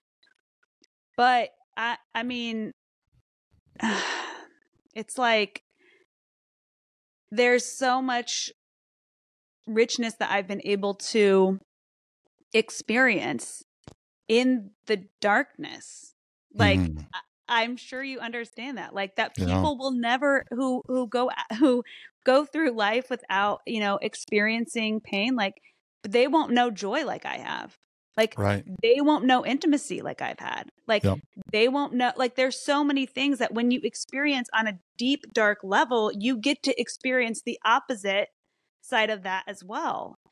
And so it's like, I knew from a young age, like I grew up in a church where they preached that life is suffering, and that if it is anything that you're guaranteed on this earth, you are guaranteed suffering. So I did not get the health, wealth, and prosperity gospel. So I knew like suffering was coming for me one way or another. I just thought I was going to be a missionary martyr. But then I met Micah and fell in love, and I was like, okay, well, I'm not going to go be a missionary now, but maybe later we'll go be missionaries. Now I can't say the same for his faith. Like, his faith is very different. And I mean, his dad was a pastor and a missionary. He grew up in Micronesia in Hawaii, and, has Bible verses on his arms and a giant Bible on his back. Like, but he told me, I will never step foot in a church again. Huh. Yeah. So, I mean, he has a very different relationship with that. And I think one thing that we have done really well is we finally learned how to split our faith and understand that we are both even though we're married, we're both on a separate journey, and there's no need for us to be running at the same pace or even in the same direction. Do you guys talk about your faith with each other? Oh, yeah. Okay. Absolutely. So but even though there's a separation of faith, you can still have a conversation. Oh, I find that very beautiful. And share. Yeah. And I think it is. But I think it was very hard for us because I put a lot of pressure on him very early in our relationship with that spiritual kind of stereotype of a man and a woman to become one. He's your spiritual leader. You have to be on the same page. Da, da, da, da, da, da. So I really put a lot of pressure on him. I was like, you better be praying with me every day, reading the Bible to me, like washing my feet, like maybe not the last one, but I but really you could. I really took that role seriously. And why did I take that seriously? Because of Christian culture, because the church told me to do it, not because Jesus told me to do that or the Bible told me to do that, but because church said, here's what a Christian marriage looks like. Right. And it did not work for us. It caused a lot of frustration. And when I let go of that, here's what's funny. I've never really felt like God has spoken to me, except on maybe like 1-2 occasions. I can be like, okay, that was God's voice. And one of the occasions was when I was like really struggling with this concept was God was like, you're not responsible for Micah's relationship with me. That's between him and I. And also you can't use him as a crutch to not be growing with me either. Because he's behind. And I was like, ooh. Yeah. That's a kick in the chooch. Yeah. I was like, what are you doing, God? He's like, because like Micah's in a different place. You're using that as an excuse not to grow. And I'm growing you in a totally different direction than I'm growing him. Are you crazy? Like, why would two people grow in the exact same direction at the same time? And I was like, well, because the church told me. He's like, yeah, the church told you. Yes. Like, this is a conversation that I legitimately had in my head. And so, I mean, I felt relieved at that point. And so I apologized to Micah and I was like, I feel like I'm doing a lot wrong here. I'm listening to the church, but I'm not listening to God. Oh. Yeah. Ow. So. Wow. Yeah, that's my only rule has been now recently follow the peace. And if there's peace, then I'm going to assume that's where God is. And if there's not peace, you're not going to find me there. Well, again, go back to if you dust your feet off. Right. When there's not peace, that means that there's turmoil, and that means people aren't listening to you and you're not listening to them. So there's no point in having the conversation. Right. I think that's the point of that. It's like if there's no reciprocation, then move on. And I think you can even take that a step further of what you were saying earlier. It's like, you're not going to be everybody's cup of tea. Like, right. Jesus wasn't expected. He didn't expect to be received by everybody. He was like, hey, if you want it, cool. If not, I'm moving on. Like, no hurt feelings, like no frustration. Like, I'm not mad about it. Like, it's fine. No condemnation. Yeah. You're not going to hell just because you didn't listen to me. Right. It's like, I'm moving on. Well, and what I find in it is like, I've offered you a way to find life in this life. That's it. Yeah. I find that very, very beautiful. And I think, and the church would say, well, that's heaven or hell. You either choose life or you choose death. And it's like, no, that's not Christ at all. And we don't get to choose that within 80 years, especially when we don't really understand it or know that much about it. My theory is we're on a diving board up there and we're like, hey, I want to check out what it's like to understand at least a little bit of what good and evil look like. Can I go down God per se? He's like, yeah, pink. Go ahead. Go try it. Go see what it's about. And when you're done, remember that I'm your king. Remember that I'm your father and that you can come home. And that's the story of the prodigal son per se. And Pete Holmes, I don't know if you've heard of him, but he's a Christian comedian, author, screenwriter, something like the actor. But he's like, the story of the prodigal son is that, do you know the story? Mm-hmm. Mm-hmm. Yeah, the son comes to his father, who's a king or whatever. And he's like, hey, I want my inheritance. He's like, the father's like, yeah, go do whatever you want. The kid goes, spends all of it, ends up in the pig shit and remembers that my father's a king and maybe I can go work in the lowliest of his household as his son, maybe he'll let me come back home. And he walks home, and the father runs to him with the finest silken robe and welcomes his son home. You've returned to me. And he's happy, and tells the younger son or the older boy to go kill the fattened calf and let's have a meal and, celebrate in a celebration that my son is home. And maybe that's all we have to do is remember that we're the prodigal sons, and that we can always go home. That is such a good reminder for not just like our relationship, to God, but our relationship with people. Yeah. Like when people wrong us and they come back, are we able to receive them anew? Are we able to trust the goodness that's inside of them? Or are we going to, hold a grudge? And this is not to belittle the pain that people cause, right? Like that prodigal son caused a lot of pain, probably for his family, for his brothers, for his sisters, right? And so let's not ignore the pain, right? That he caused in his family. He caused a lot of pain. Okay. So it's not to overlook the pain that we feel as people and to belittle that and be like, okay, it doesn't matter. Like, oh, he's coming back. That's not what I'm saying. But what I'm saying is like, can we hold our own pain and deal with it? And then can we also receive someone back again with open arms, fully loving them and understanding, that they are good still. Well, and can we remember while we're sleeping in the pig shit that we're worth something? Yeah, absolutely. And that we can go home, and that doesn't change. And I think the overwhelming story, point of the story, right, is that who he was never changed that entire time, right? And so it's like when you're feeling deep, dark feelings, right? Or there are people even that you were saying like, man, they're so deep, I don't know if they can get out. It's like, yeah, but who they are deep down, like I believe that everyone. And I know this is going to ruffle a lot of feathers. I don't care. This is how I feel right now. Okay. That could change as I receive new information. But I really do feel that everybody is truly good inside. And then there are things that happen, right? That create turmoil, that create these things that surround them. But deep down, like there is a part of them that is good. It just gets completely eclipsed. And that's the Dahmer, that's the Hitler, that's right, like completely eclipsed, like just gone. But that I do believe that at one point, like they were like good inside, and so it's like, can we reach for that in humanity and remember, like you said, that about ourselves, that this is who we are, like we are God's children. There is, part of God in us, and that will never change. Yep. So I've got a little more taboo for you. No. So through my prayer and through this path, you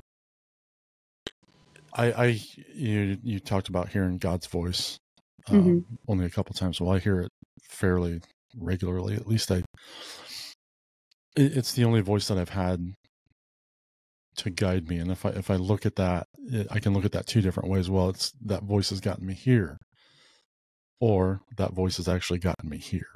Right. I was going to say, yeah. Like I'm right here for this reason, for this purpose, for all my detriment, everything. That voice has led me to this seemingly on the outside very detrimental place, but well, maybe even on the outside it looks like a very good place.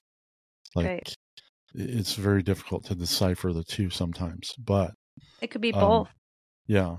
It can be this and that. And this, yes. This and this. It's both simultaneously. It's the good and the bad, the beauty and the ugly. It's the yin and yang. Yeah, it's really entering into it simultaneously. It's so weird for me because usually it's one overpowers the other, and now it's both walk side by side. But as I've walked down this path, and this was very, very taboo for any sort of faith-based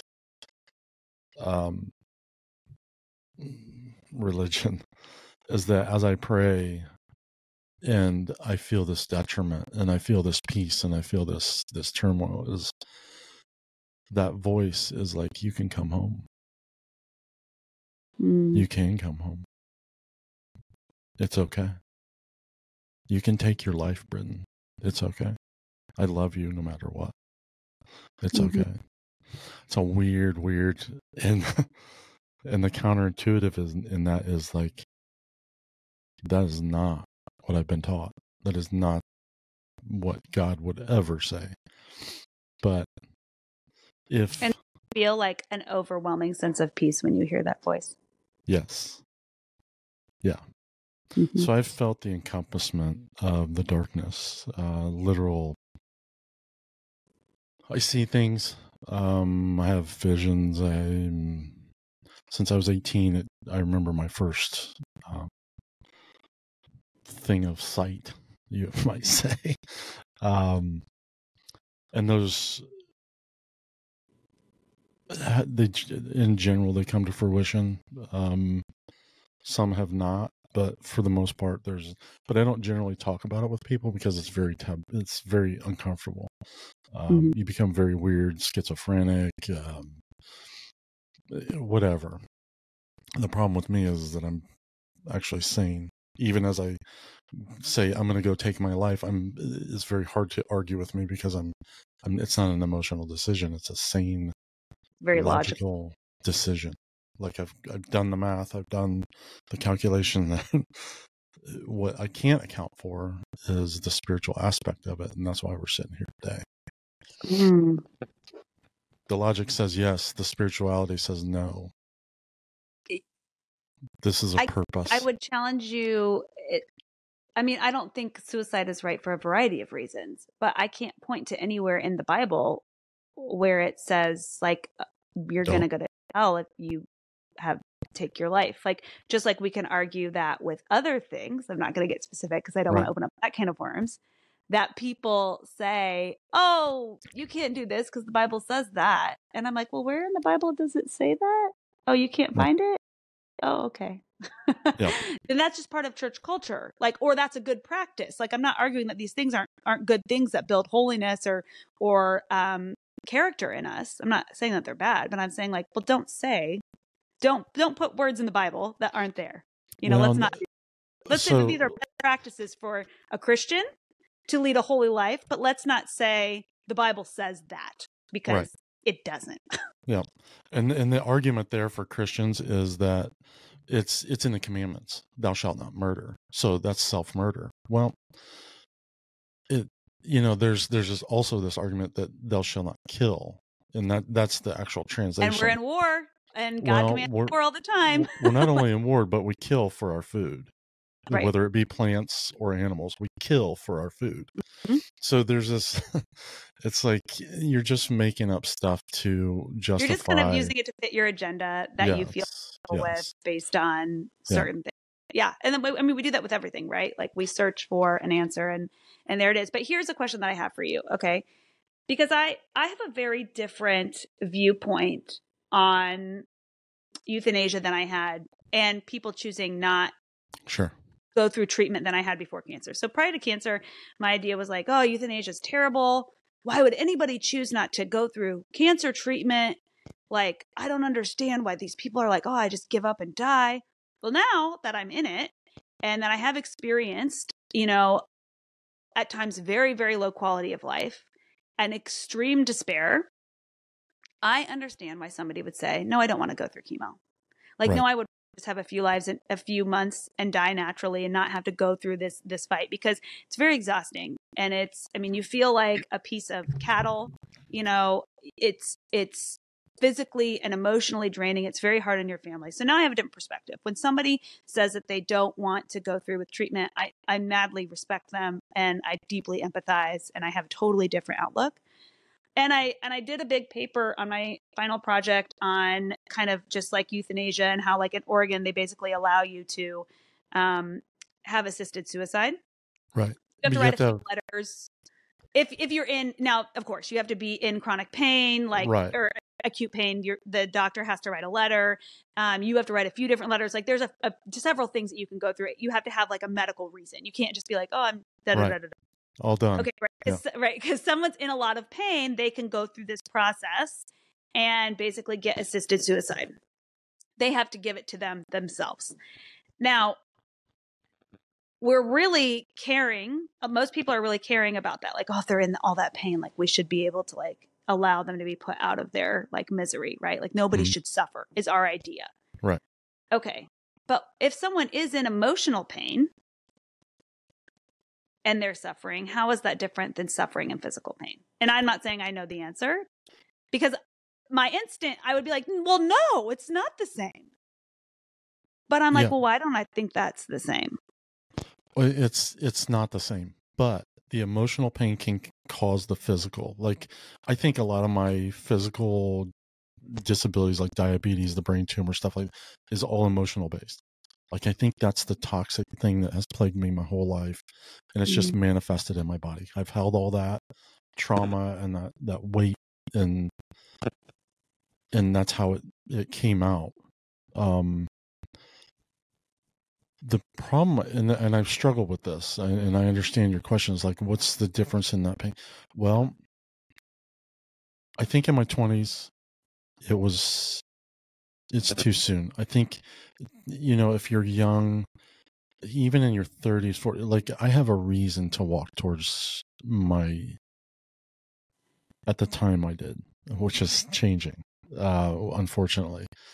But, well, it is, because I'm so fucking tired, like, of fighting this fight. And I'm so tired of it, of bouncing back to being okay.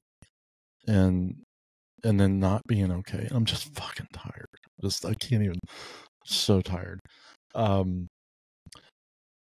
it's changing in the fact that, well, when things do become more beautiful and more hard or more difficult, that beauty tends to outweigh that difficult, unfortunately. I keep saying unfortunately because I don't want, I really, in the depths of, well, yeah, I'm struggling with this.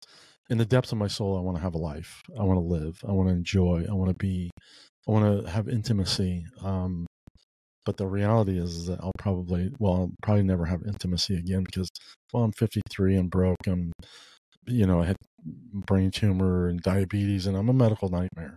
So that's probably not going to happen. But there's other aspects of life that are so beautiful that are coming to light for me that I'm really trying to fight, because I don't want that beauty to happen in my life in certain ways, because I have insured my path in other ways that unless a miracle happens, I can't get out of this. Like, I'm pretty much done. So, and I'm okay with that. God, I don't know where I was going with this. Tell me what we were talking about again. We were talking about the difference between like someone suffering emotionally and someone suffering physically, and why we're okay with assisted suicide in a physical, like clinical aspect. But if someone emotionally, we're like, oh, you just need to deal with it. Yeah. And that's a good point, because the problem is, like, right now I'm struggling with helping a friend. The opportunity for her to get help is very limited. And we're not putting a lot of emphasis on helping those people that don't have insurance, that don't have a job, that these people that can't get out of bed, that can't do this stuff, that can't, they can't get out of bed, they can't get a job, they can't keep a job because of that mental detriment. I'm on the fence as far as, like, if we give that opportunity to young people, they're going to take it, to take their own life, to euthanize, to do it the easy way. I fought a really, really hard war for, since I was at least 5 years old, since my first memory.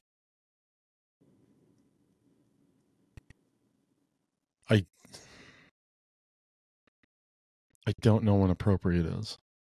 I know, and looking at my life and the physical pain, the mental pain, and the suffering, and the logic says that, well, again, we go back to the logic. The logic says take your life. The spiritual has shown up differently. My son wasn't talking to me. after I'd already put all this in motion, a podcast develops, and then my son calls me, and these events spiritually are turning the tides for the logical choice that I made. Does that make sense? Mm-hmm. I don't know. I'm not convinced on suicide in any realm at this point. Other than looking at my elderly father, who he was independent. He worked all his life. He was strong. He was a boxer. He was powerful. He was formidable. He was all these things. And then at the end of his life, he's getting his ass wiped by some nurse that he can't remember her name, and his dignity's gone. And like, I think, and they took everything because he was old, and now he's got to be taken care of, and his quality of life is gone.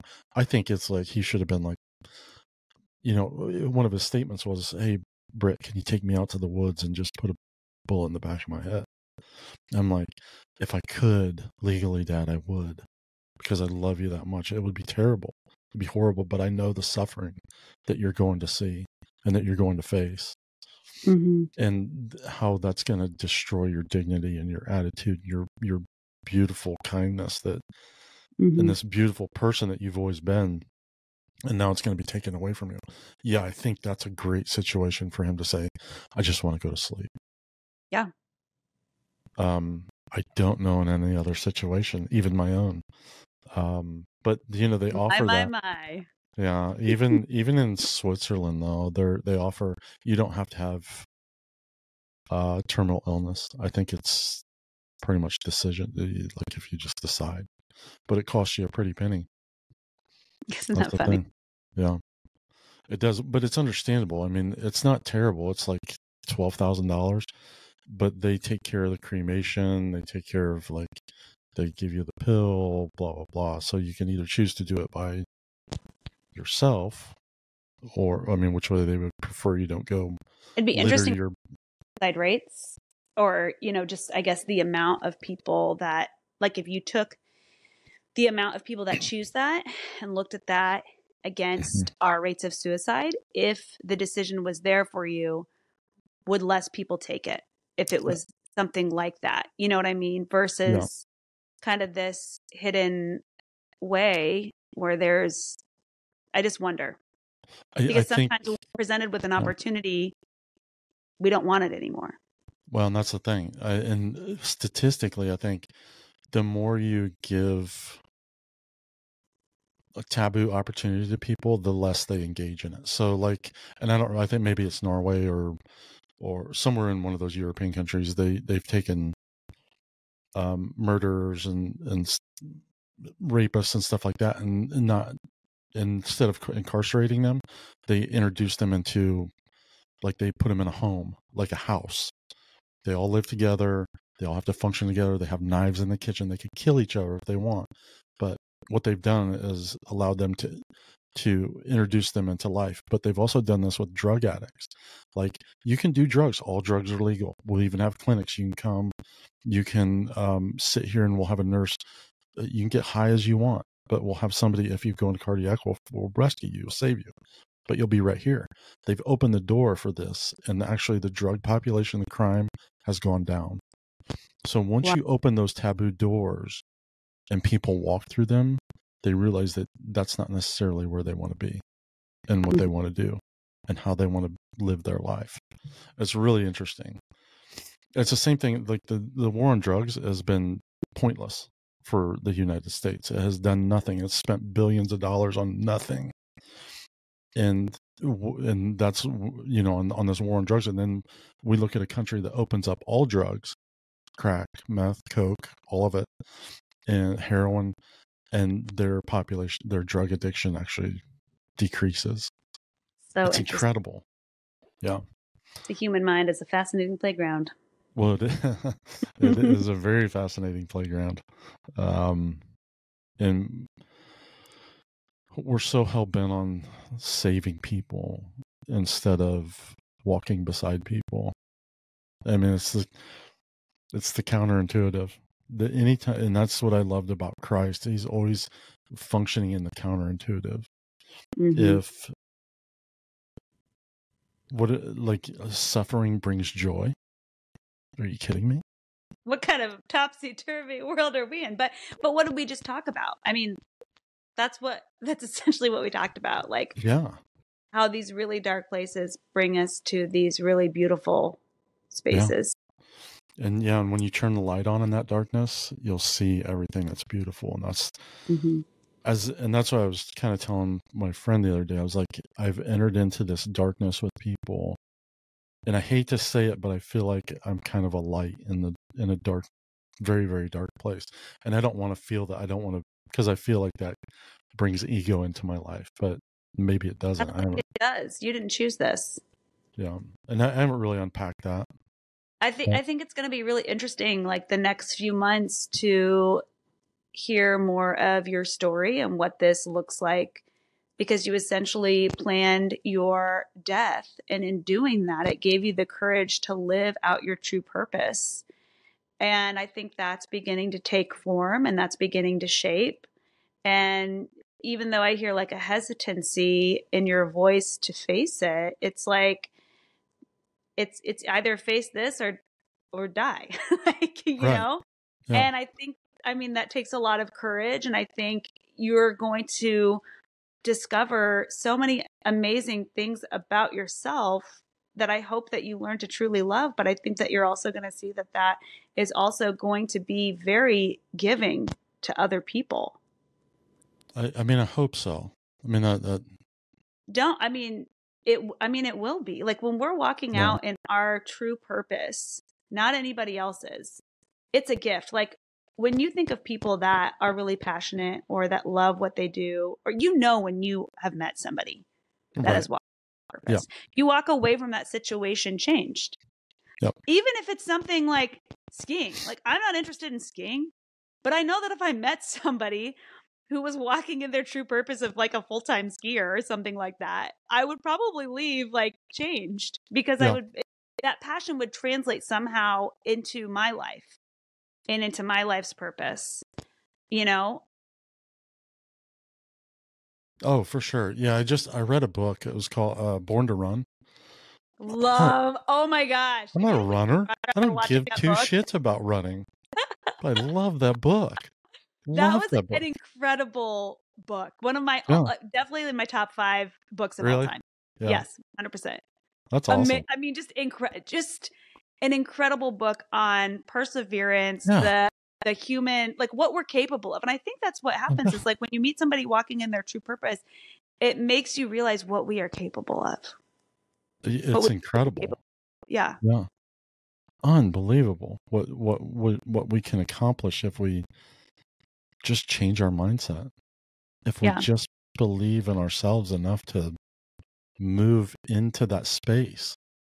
And we're willing to take a risk. Yeah. Because that's the thing that someone told me, because there are some things that grew out of my diagnosis that I feel like might be part of my purpose, but I don't want anything to do with, because I never like wanted those things. And I'm not very good at them.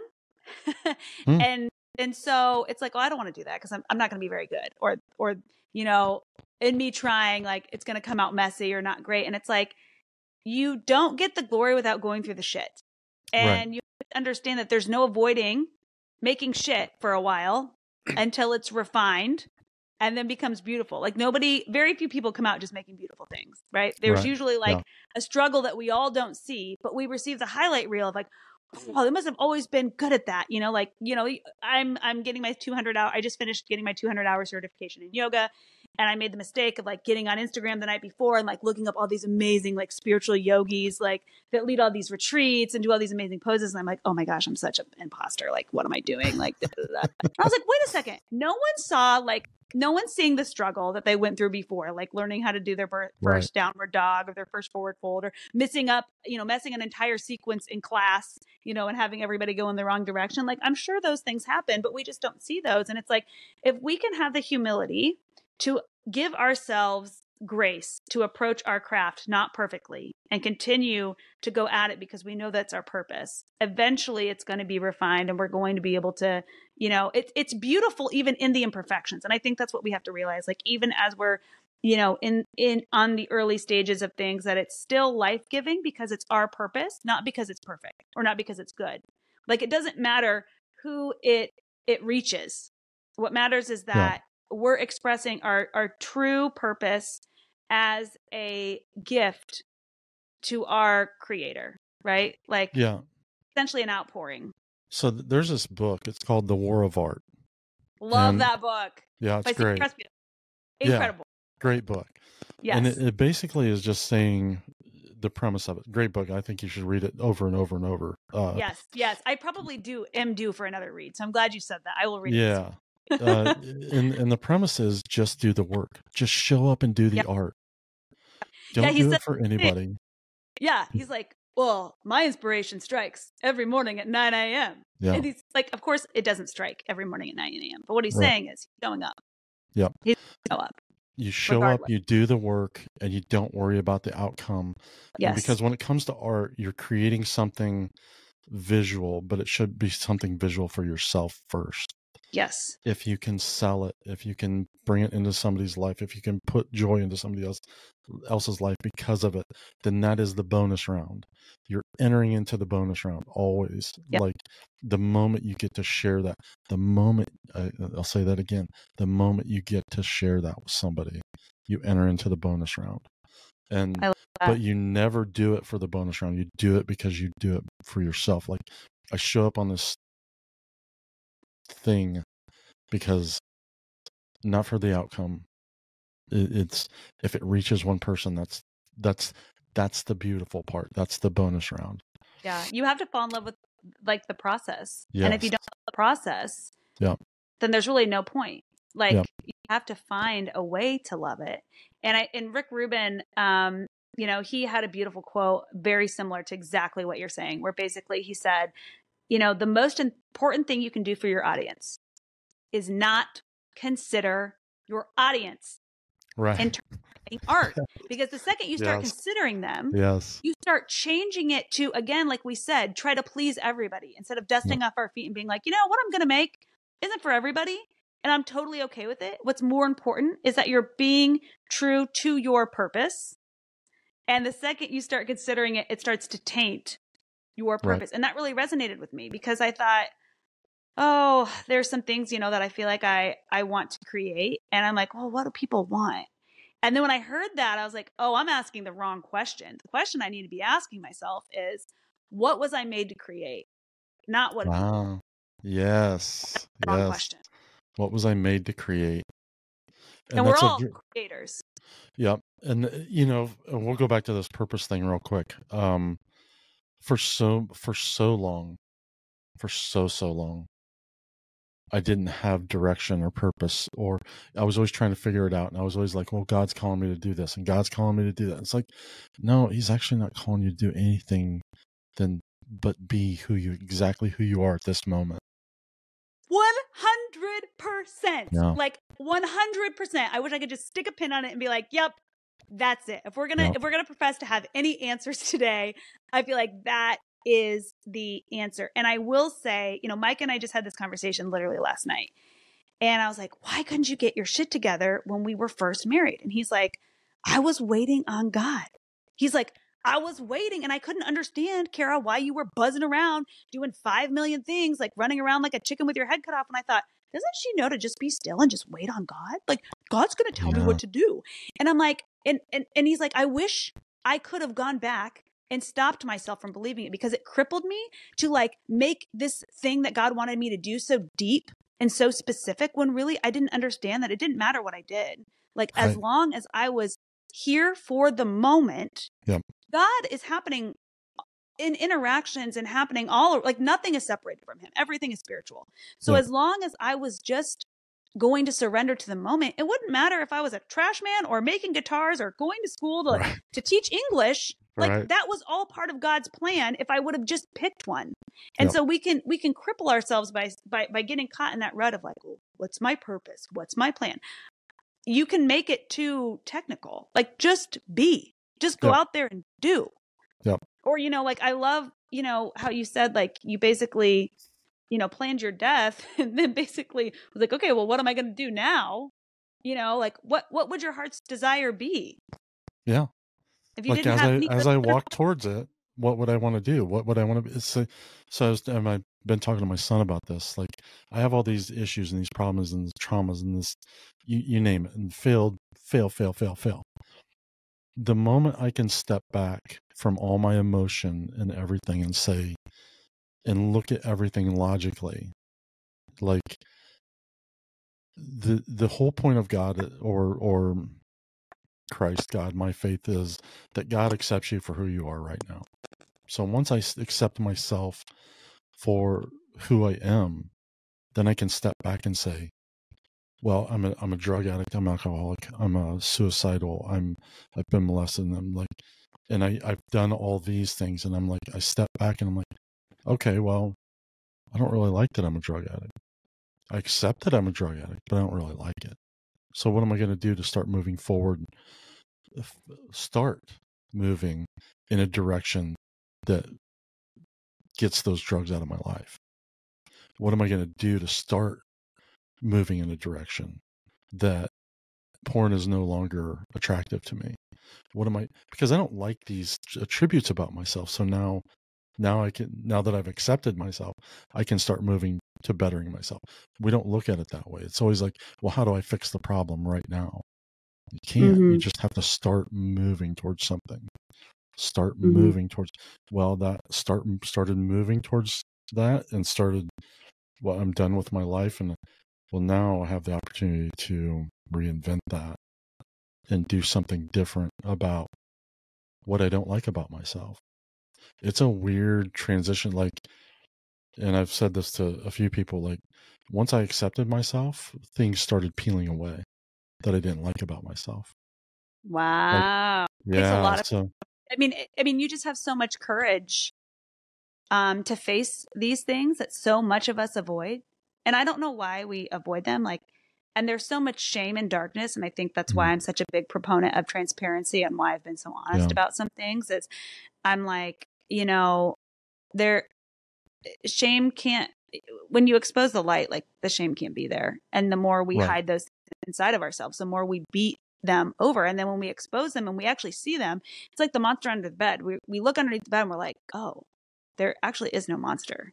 right. We see those things inside of ourselves and we're like, okay, this isn't who I am.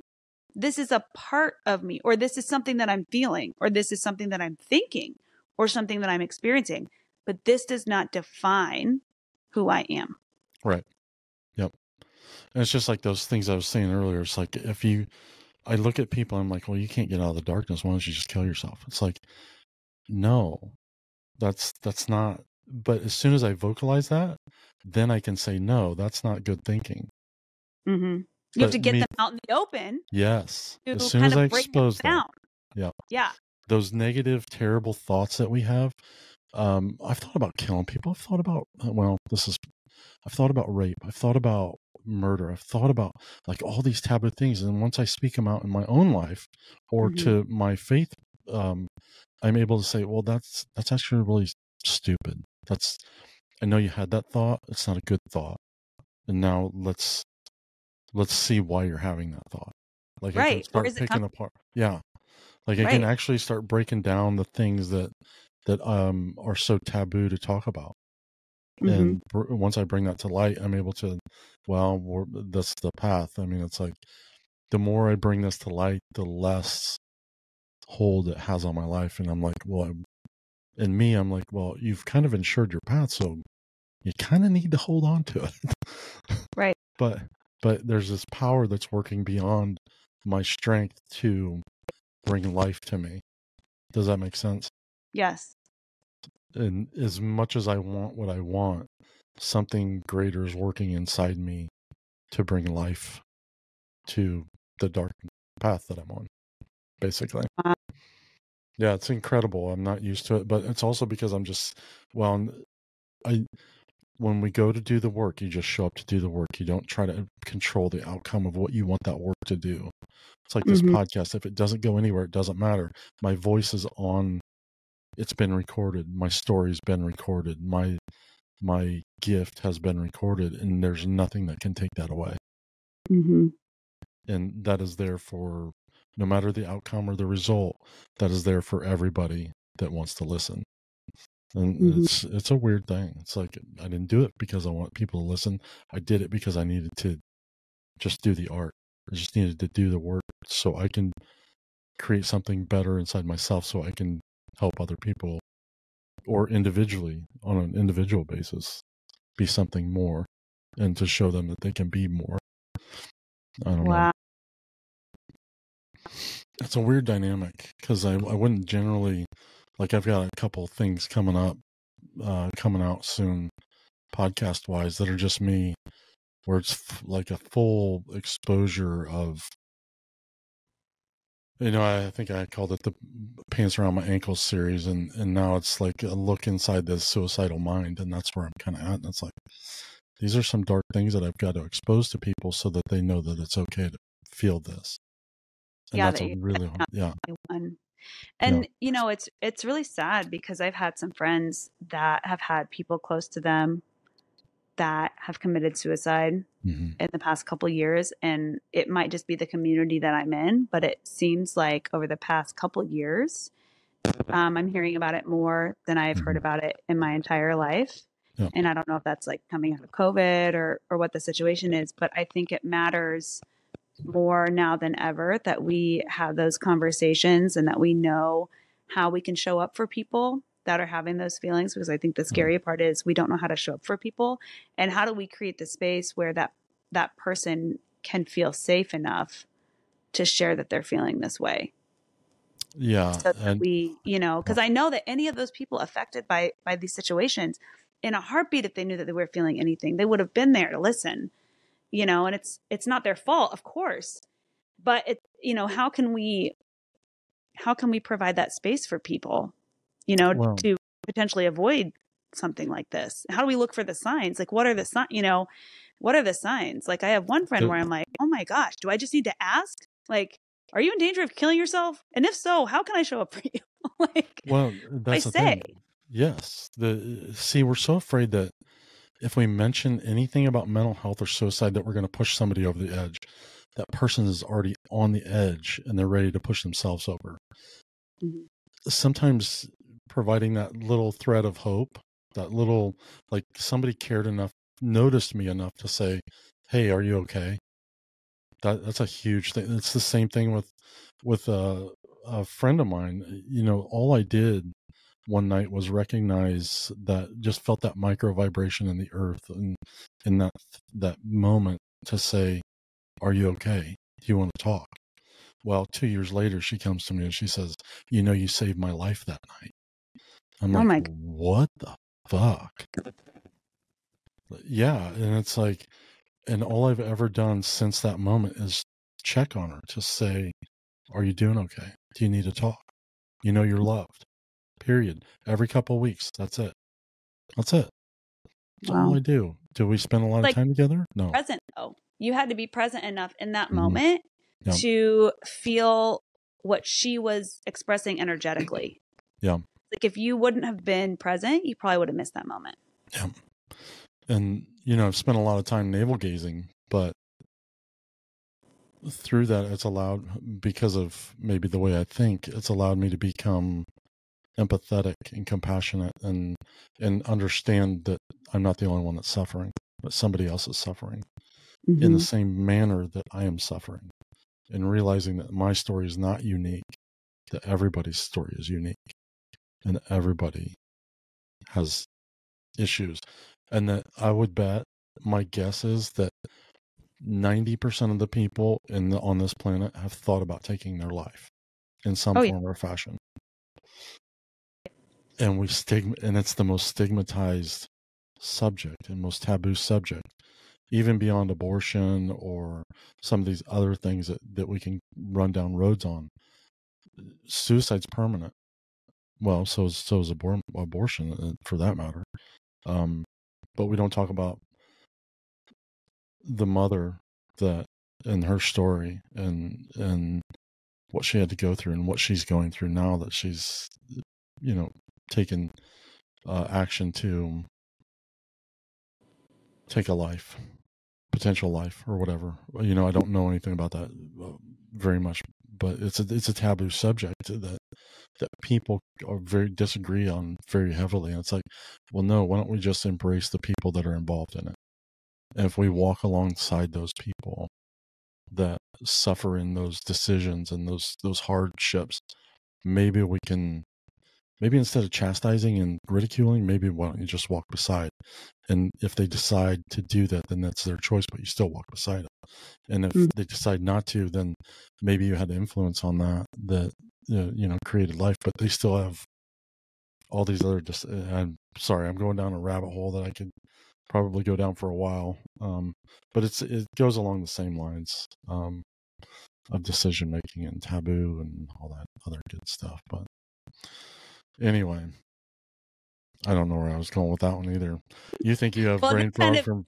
No, yeah, you were just talking about. I mean, what can we do when we feel like we have somebody that is considering that, or how do we look for those signs, or what are ways that we can show up? And it sounds like it's a lot easier than we think. It is. It's just a matter of caring. We don't have to fix everybody. We don't have to fix anybody. We just care. Just love. And I think a lot of pressure off, by you saying like, oh, that's somebody's choice regardless, but you're going to be next to them, that it's not your job to talk them out of it. It's your job to walk next to them, but not try to talk them out of it. I mean, of course you want to, and that's fine. Yes. And do talk. I mean, I would say, right, like do try to talk someone out of it, but know that it is not your responsibility, right? Like at the end of the day, their choice is not your responsibility to change. Yes. And that's where people find themselves carrying weight that's not necessary. It's not my job to change you. It is my heart that would not be the case. Right. Like if I walk beside somebody, my heart is that you don't kill yourself. My heart is that you find help, and that I'm always going to try to talk with you and talk you through that, so that you don't take your life, not necessarily talk you out of it, but talk you through the process of how you're feeling right now. So that's not the decision today.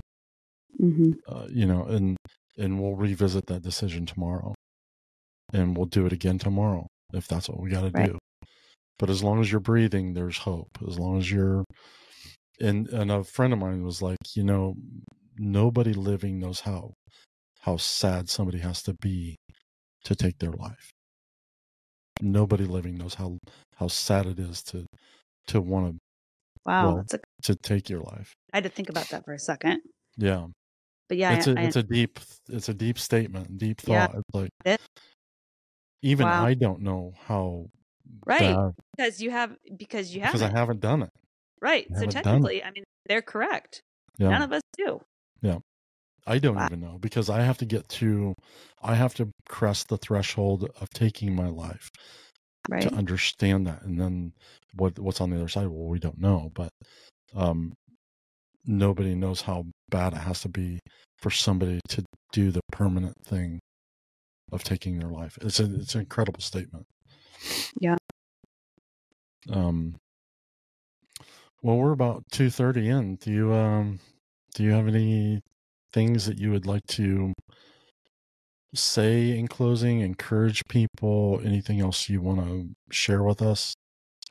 Well, about your story. There's so much. I think we could go for a couple more hours here. Maybe we'll do another segment, because I think your positivity, your strength, your fortitude, your formidability to fight in a war that is so difficult to fight mentally, not just physically, is inspiring, and I love that. And I don't just want this podcast to be about suicide. It's about what people's stories are that they go through in suffering and how they come out on the other side. And I think you have a mindset that has made you an incredible warrior.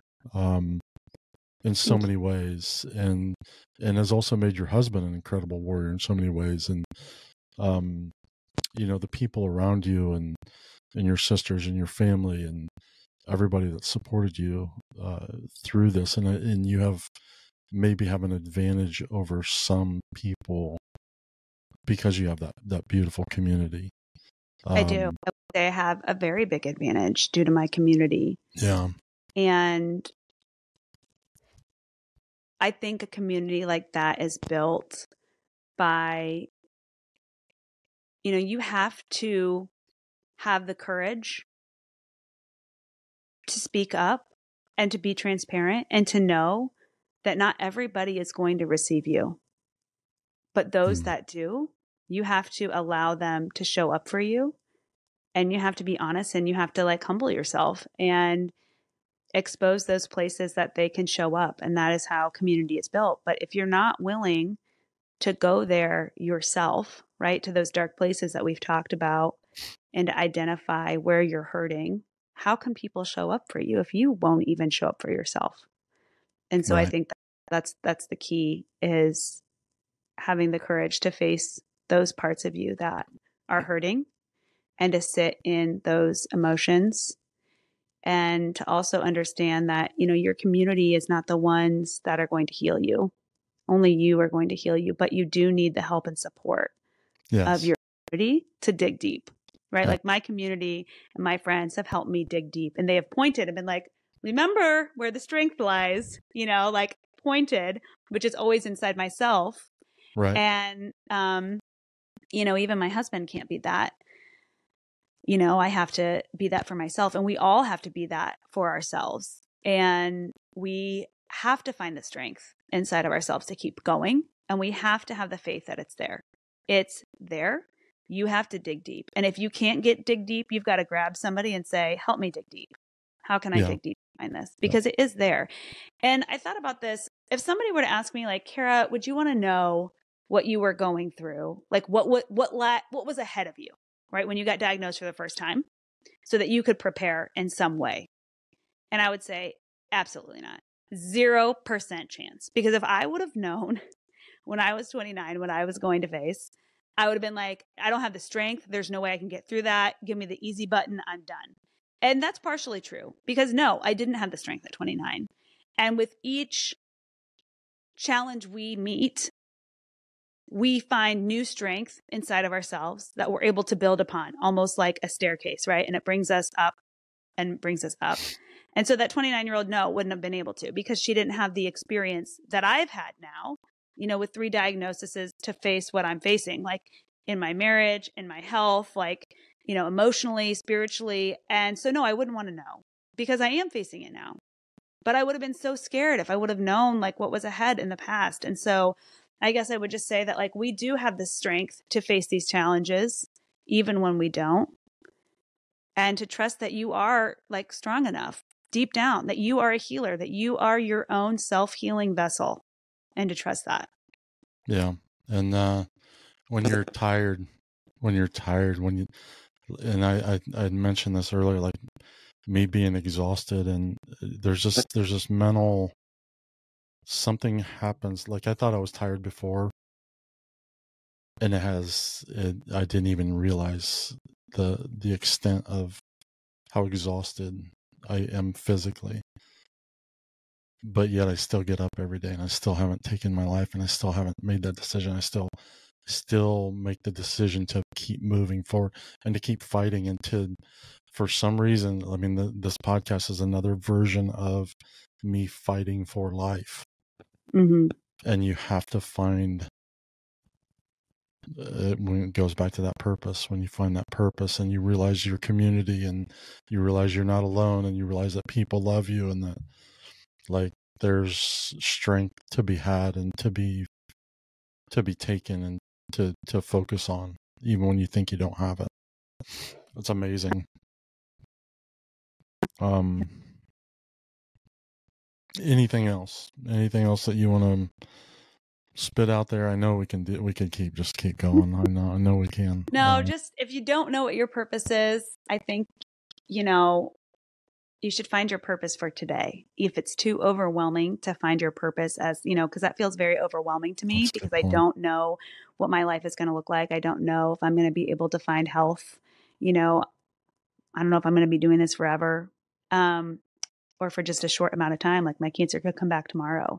And so I have to think about my purpose of like, what is my purpose today? Yeah. And the only way to find my purpose today is to be here now in the present. Yeah. And so I would just encourage people, like, just find your purpose today in the moment that you're in.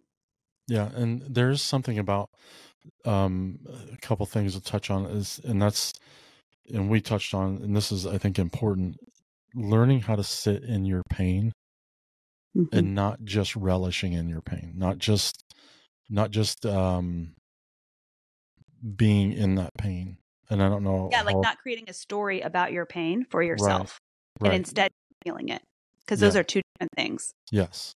Yeah. Sitting in that pain, embracing it, and working through why you're in that pain instead of just sitting in that pain. And I don't know how else to explain. I can't. There's a difference in embracing it and stewing in it. There we go. Yes. Quit stewing in your pain. Start working through the process of why you feel your pain. And if you know why you feel your pain, then you can figure out how to resolve that pain.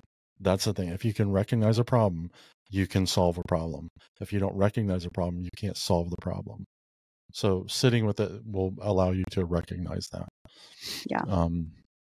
I guess in a lot of ways. I never did that until probably this year. And ironically, I've experienced more pain this year than I really have in most of my life. But you've probably experienced more joy than you ever have. Not yet. Well, it's coming, I promise. Yeah, it will. Not yet, but I sit in it daily because I know the outcome. This is not the permanence of it. This is not permanent. Right. So it's easier for me to sit in it now and embrace it and still function in it, if that makes sense. But anyway, thank you for doing this. Thank you for being here. Thank you for sharing your story, your heart, your soul, exposing yourself in ways that is not comfortable for the outside world, for us to do as emotional people. And I really do appreciate you and your family and your strength and everything you've gone through. This has been a pleasure. I've looked forward to this conversation. I wasn't sure how it was going to go, but I do appreciate everything that you've brought to the table today, especially your wisdom and your kindness and love and joy for people. Thank you so much. Talking to you and hearing your story, and I can't wait to see where it goes. It's very exciting. Yeah. Tell your husband I appreciate everything. So I will. Thanks for being here. Well, thanks for joining the Suicide Monk on this adventure and this journey that has to be unfolded. So, yeah. Cool. Thanks a bunch. You're welcome. Oh, did you want to plug your podcast? Not your podcast, but your friend's podcast that you interviewed on? Oh yeah, I that recently, would be nice. He's in the mental health. Yeah, he's amazing. He has a crazy story also of like overcoming extreme tragedy and like a near death accident that brought him to be basically like a mindfulness coach and guru. So if you're new to mindfulness and meditating, he has an amazing app that he just started this new thing where basically pay whatever you can for all of his merchandise and his app. So yeah, it's really amazing and such an incredible step of faith.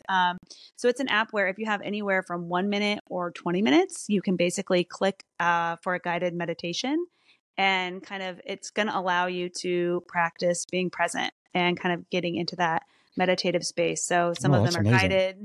Yeah, my favorite one is he has one called Stop Shitting on Yourself. And basically it's about releasing all the shoulds in your life and how you should be doing this or you should be doing that, and just allowing yourself to be, and really this of radical acceptance. So yeah, if you haven't checked it out, it's called Pause, Breathe, Reflect is the app. And pause, breathe, reflect. Mm-hmm. Okay. Yep. And he graciously had me on one of his podcasts like last week. And so you'll find it there. It's on Spotify under Kintsugi. So the Kintsugi podcast is what he puts out, and it's all about different stories of just amazing humans, of perseverance, and it's really cool. Can you spell that? Kintsugi? Yes, let me look that up just to make sure. Yeah, I think that would be difficult for some people Japanese. Yeah. It is, let me just look it up really quick, make sure I have the right one. Do you still see video on your side? I do, yes. Okay. So it's KINGSUGI. Okay. So Kintsugi. And that's the name of the podcast. That's the name of the podcast, yeah. And is he on there? He's not anonymous, right? What's his name? No, yeah. His name's Michael O'Brien. Okay, Michael O'Brien from the Kintsugi podcast. Yeah. Yeah, I want to, I don't care if people plug me but people looking for mental health, always happy to, give shout out to people that are doing it and they're actively involved in it. And I did see your interview or listen to your interview. It was fantastic. So if you want to hear more about Karrah's story, just go over to the Kintsugi podcast. And she did what was an hour and a half long, something like that. Yeah, I think it was something like that. Yeah. Somewhere in there. So it's another, we've touched on her story in a different way on this today's podcast. So I don't know how else to say that, but yeah. So anything else, Karrah? No, thanks, Britton. It was a pleasure talking to you and sharing about the challenges of life. Yeah, I appreciate this so much. Thank you for being here. And that's it for today. So we will see you on the flip side. Sounds Peace good. out. All right, thanks, Britton. All right. Thank you. Bye. Bye-bye. All right. Well, that concludes our interview for today with Karrah. And again, it's the Kintsugi, KINTSUGI podcast. And it's about stories of connection. And you'll find another version of her story on that podcast as well. So check it out. I'll put a link in the bio or in the bottom so you can locate that easily. It's on Spotify. And if you have any questions or want to reach out and connect, again, you can reach me on www.thesuicidemonk.com. Well, I hope you enjoyed this, and thank you for joining, and we will see you on the flip side.